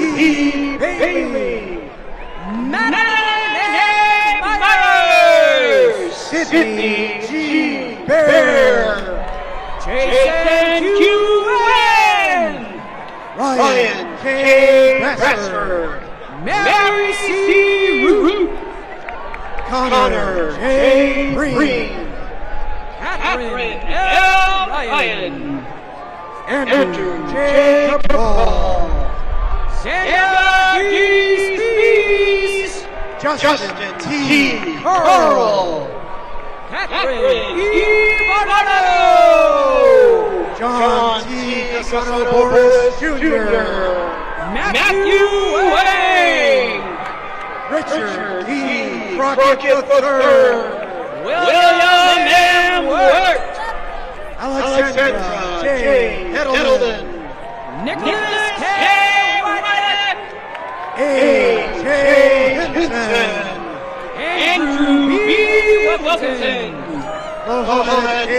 Kirby, Ryder J. Norton, Catherine B.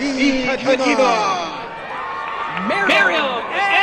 Salazzo, Tatum L. Kelly, from the 30th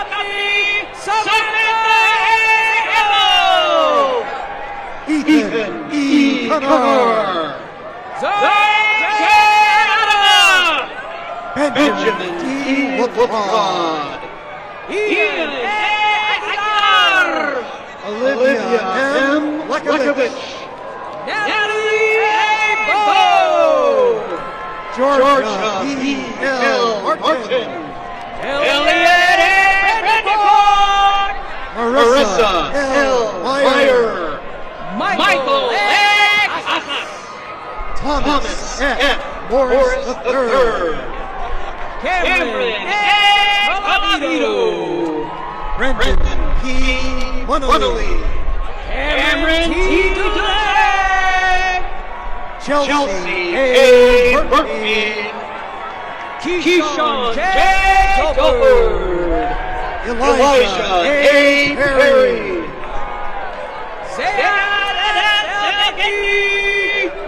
Matthew Z. Purvis. Bridget A. Hong. Lysander Wenstrom. Joseph P. Hudson. Ryan P. Schumann. Ryan W. Kim. Bridget C. Sheridan. Peter E. Aleski. James P. Sergiana. Timothy H. Lee. Lucas B. Weber. Denver J. MacArthur. Michael T. Whitehouse. Urban Moreno. Owen R. Ross. J.D. Nadio. From the 31st Company, Tarek A. Alexander. Hannah A. Phillips. David E. Avila. Takashi A. Ross. Cale Press. Daniel E. Taylor. Thomas A. DeVito. Jack A. Hubert. Savannah L. Holt. Nicholas A. Valdivieso. Jordan F. Hutchinson. Joshua J. Whitaker. Stephen A. Hutback. Nicholas D. Zekman. Ian J. Wong. From the 32nd Eagles. Brandon I. Johnson. Olivia G. Cordero. Samuel T. Jones. Owen C. Carrillo. John P. Kelly III. Dalton Chen. Garrett L. King. John W. Dallas. Annie J. Levelin. Jaden C. Evans. Joseph R. Busby. Christina G. Flores. Luke D. Litch. M. Storm Gonzalez. Isabella and Marty Section. Peyton Ohio. Alan T. Farrell Jr. Hannah E. Hoover. James A.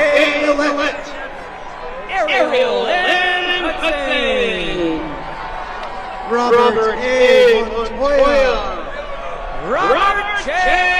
Kilmer. Elizabeth Marsha Perry. Ethan S. Horowitz. Tiffany A. Shield. John J. Koo. Kayla B. Sim. Matthew J. Lecter. Caitlin J. Stout. Gavin A. Livingston. Tara M. Thompson. Alexander L. Mills. Lois Y. Hunt. Michael P. Murphy. Ty C. Van Winkle. Sadie G. From the 33rd Company, Harrison J. A. Beckwith. Noah G. Newell. Jacob M. Darrow. Juanito C. Groho. Joshua C. Davis. Sierra D. Petrelli. Sadie J. Lighting. Anthony A. Joyce Fung. Renell J. Spears. Victor I. Gallardo. Olivia Zane. Kalele Ikokano. Hicks. From the 34th Company, Road. Coriana Jensen. Daniel T. Donovan. Timothy C. Jung. Ryan T. Glover. Christopher G. Kim. Timothy I. Hill. Jaden J. Richter.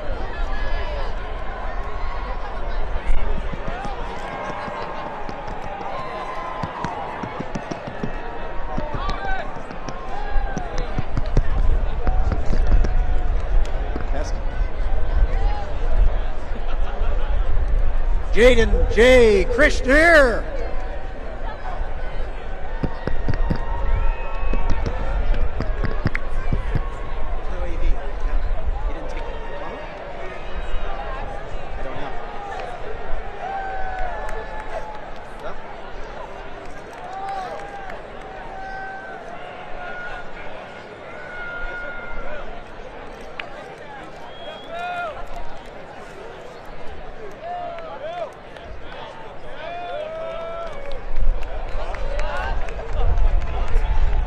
Timothy I. Hill.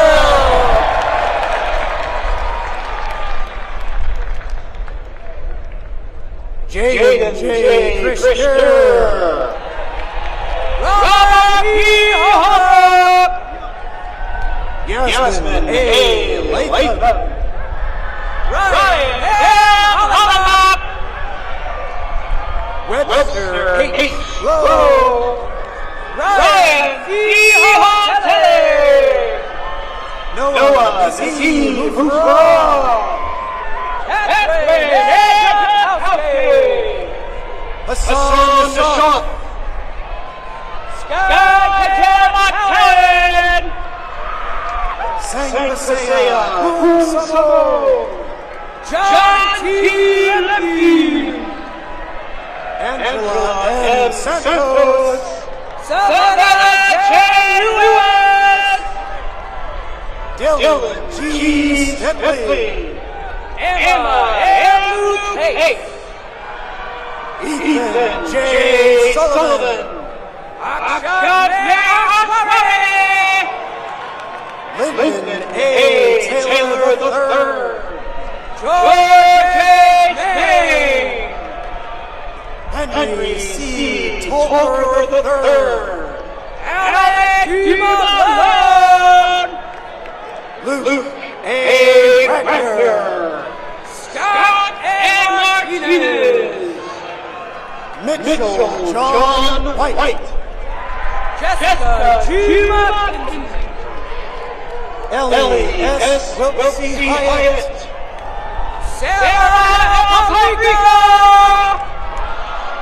From the 35th Company, Kittery R. Atkins. Ian J. Radford.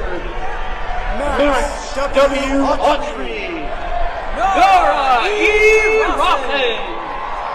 Isaiah P. Drake. Inyaki Ramaraza. Daniel S. Fellows II. Nathaniel W. Harding. Logan T. Scotto. Miracle E. Hayes.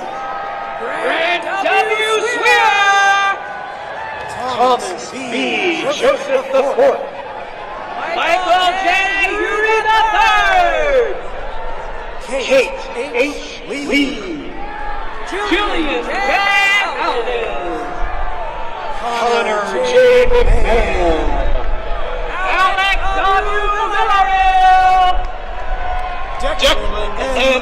Moriarty, Nyla E. Williamson, Genevieve E. Rohall, from the 36th Company,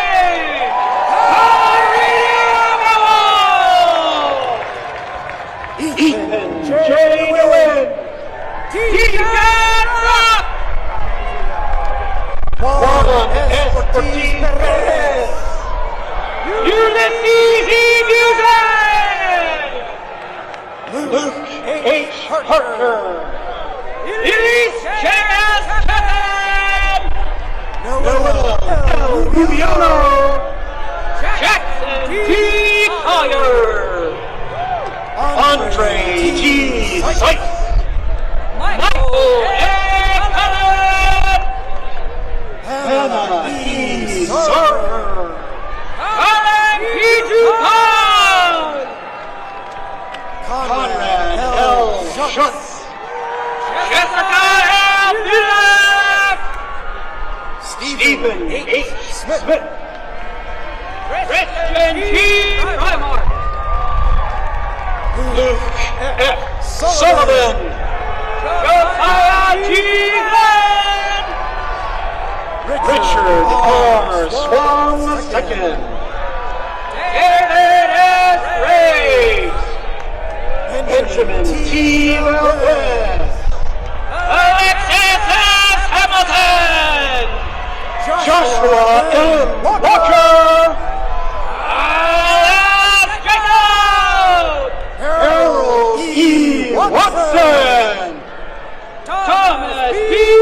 Jennings, Johnson Chen, Samuel J. Gurley, Guillaume P.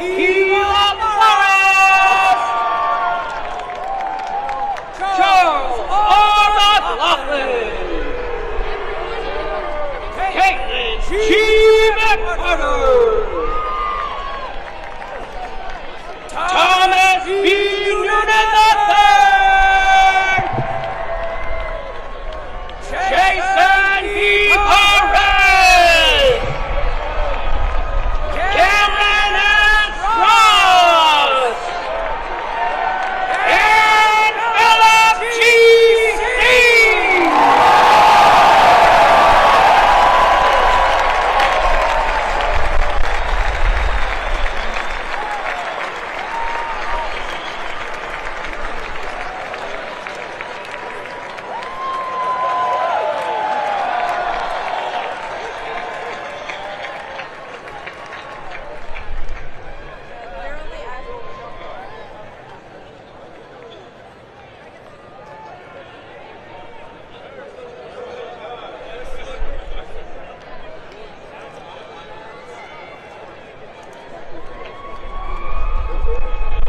All right.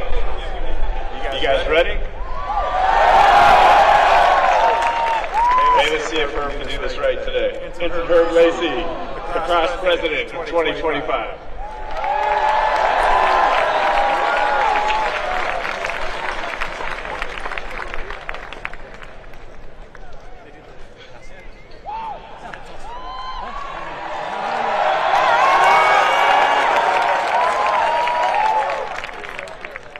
Good afternoon, Vice President Vance, Secretary Phelan, General Smith, Admiral Kilby, Vice Admiral Davids, distinguished guests, family, friends, faculty, staff, and members of our link in the chain, Commander Chikanovich, and the class of 1975. On behalf of the great class of 2025, I thank you all for sharing this momentous occasion with us. Thank you all for your service and how you have and will continue to impact us as we start our military careers. Vice President Vance, sir, if you would please join me on the podium.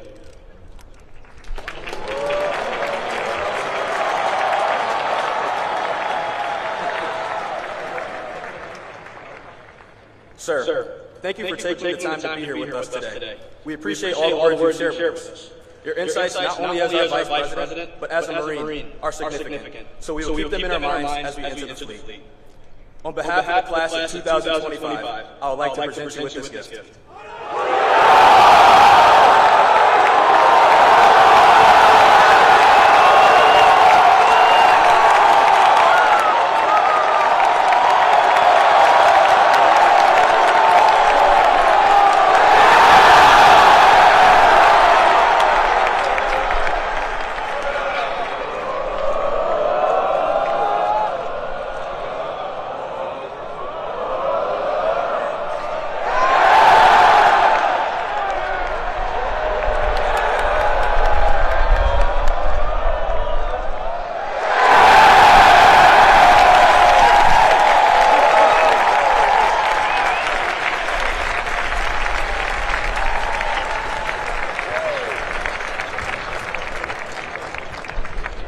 Thank you, sir.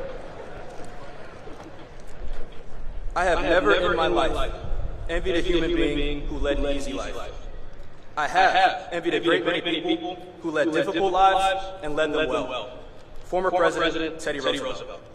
Living our lives well is something that we always hear about here at the Academy. Earlier this semester, my class was given the opportunity to vote on who would be our honorary graduates. These three individuals have either made great contributions to our class, the brigade, or our country. They have set an example of what living our lives well can entail, no matter what our journey is. I would now like to take the time to recognize our honorary graduates. Our first honorary graduate is Mr. Pierre Duvernay. Mr. Duvernay serves the brigade every day as our...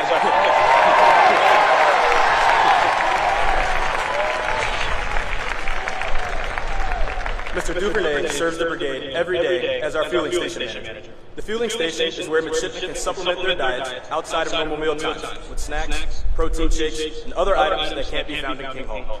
Upon arriving, you will always see Mr. Duvernay, and when you do, he'll be smiling. Every day, he chooses to positively interact with countless midshipmen. Without his tireless work, we would not have the extra sustenance and energy we love so much. His example not only shows us to take pride in what we do every single day, but also shows how small acts of kindness can positively impact those around you.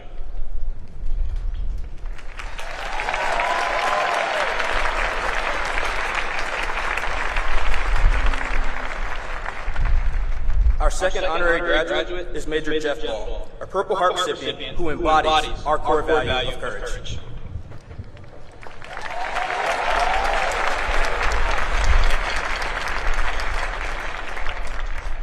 Major Ball was company commander of Ghost Company, 2nd Battalion, 1st Marines, and was directly involved in the Kabul airport evacuation. His unit played a key role in the evacuation of over 124,000 Afghanis and Americans. He arrived at the Academy in June 2023, and since then has served as a leadership instructor, a staff platoon commander at Leatherneck in the summer, and as a keynote speaker for our character seminar this spring. In 2 short years, he has greatly impacted our class and the brigade by sharing his story with us and providing an example of what we aspire to be as officers. Thank you, sir.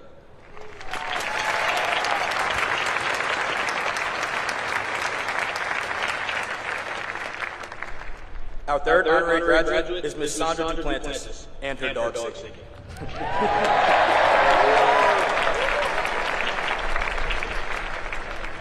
Our class first met Ms. Duplantis and Ziggy during plebe summer on a tour at the Naval Academy Museum.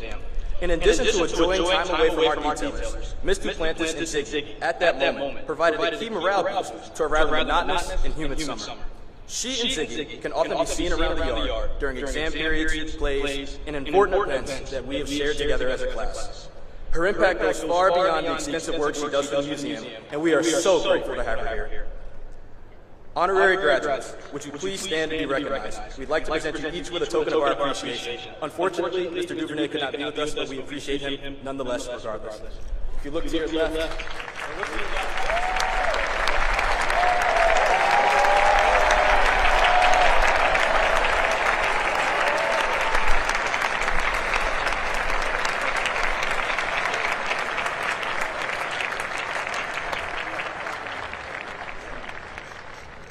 so once again, please join me in welcoming and congratulating our 3 honorary graduates to the great class of 2025.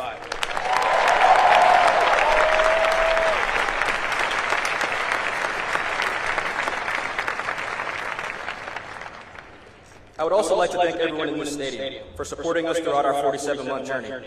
No one makes it through life alone, and without you all, this moment would not be possible for us.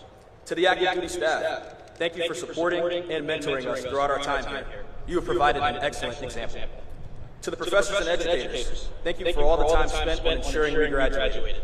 I speak for many of us when I say the extra instruction was key in our success in making it to graduation. To our link in the chain, the class of 1975, thank you for being with us every step of the way on our USNA journey. From the time you met us during plebe summer, to Bonds of Gold, our commitment dinner, ring dance, or service assignment, you all have shown your unwavering support for our class. We appreciate the effort you have taken to develop us from midshipmen to officers in the world's finest military. To the class of 2027,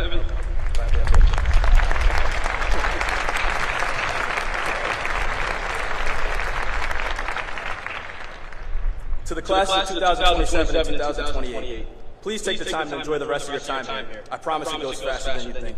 Your time in the sun for leadership will come. You don't have to get ready if you stay ready, so stay ready.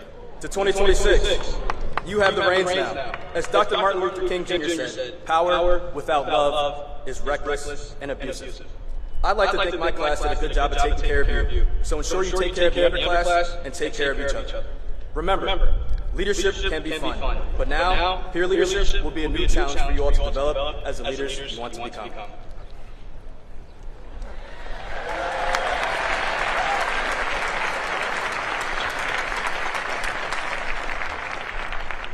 And now here's my favorite part. To 25, our great class.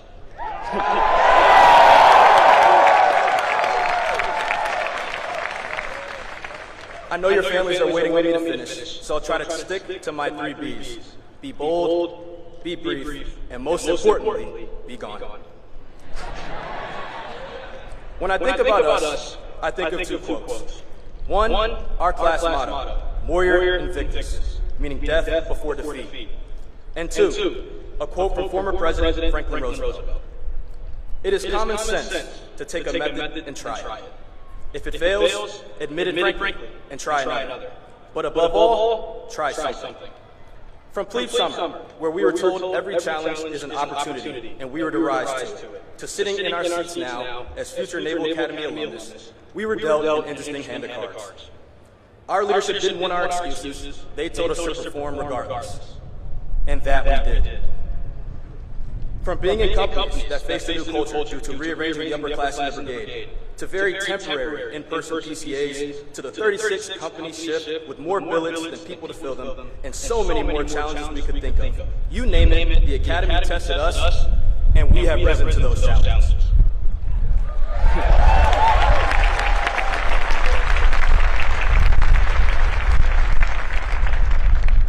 The goal of these 4 years by the way is to challenge us in any way possible. In these last 4 years, I think they did a good job of it. Through those challenges, though, we've had a good time or two. Whether it was laughing at the small jokes we made as plebes over plebe summer, attending our infamous plebe party, being the first class to be severed shell back as youngsters, our ring dance, or many Long Island Thursdays as firsties. Through 4 years, we've made the most of every opportunity to spend time together. So as we commission, and life presents us with more of these inevitable challenges, I ask of us 2 things. 1, to keep each other close and always support each other, because simply put, who's going to take better care of us than us? And lastly, to remember Lieutenant Brendan Lee's quote, be strong, be accountable, never complain. These words from Lieutenant Brendan Lee are what are expected of us as we continue on. To try, despite not knowing how to proceed, is the life we're called to live as officers. One of our classmates is leading by example already. One of our own, Riley Clautis, faced an injury over our last winter break, leaving him unable to walk. Despite facing the unthinkable, he continues to have a positive attitude and never complains. I use Riley as an example, but each of us has a story and a challenge that we have overcome to make it to this point. Many things in this life we cannot control, but we can always control how we respond. The sum of your character is not how many times you fall down, but how many times you're willing to get up and try again. They say we're the best and brightest, so 25, let's prove them right, because we already let it be known from the beginning. Defeat was never an option. I'm excited for our bright future, and it's been an honor being your classmate. And I think Kendrick Lamar said this best, because they not like us.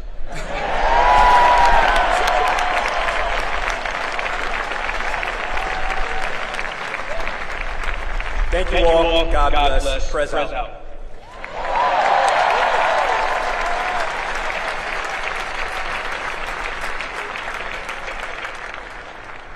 Ladies and gentlemen, as we come to the end of our ceremony today, please rise for the singing of Navy Blue.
From the class of 2026, their class president, Shipman Bryant, survives.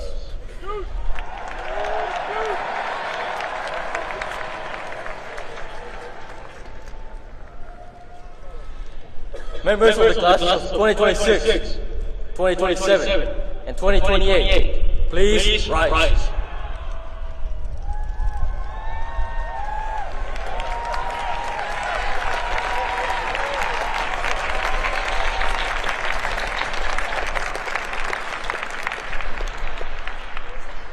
I propose 3 cheers for those about to leave us. Hip hip! Hip hip! Hip hip! Please be seated.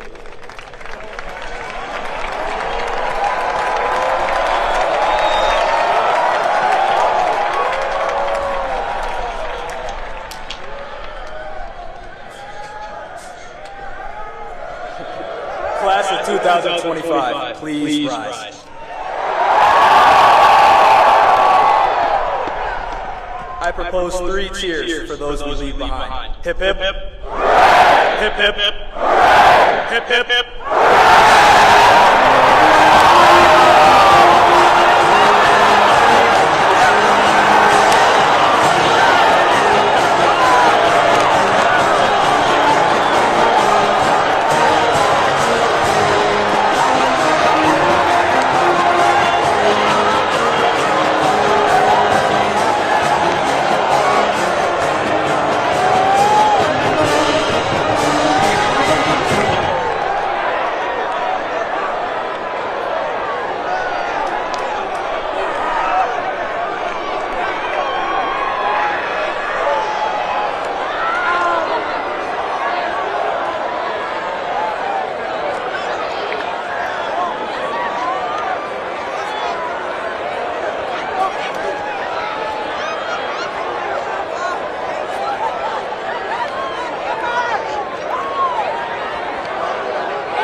Spectators in the stands are requested to refrain from entering on the stadium until the official party has a chance to exit the stage and the Vice President of the Navy National Park.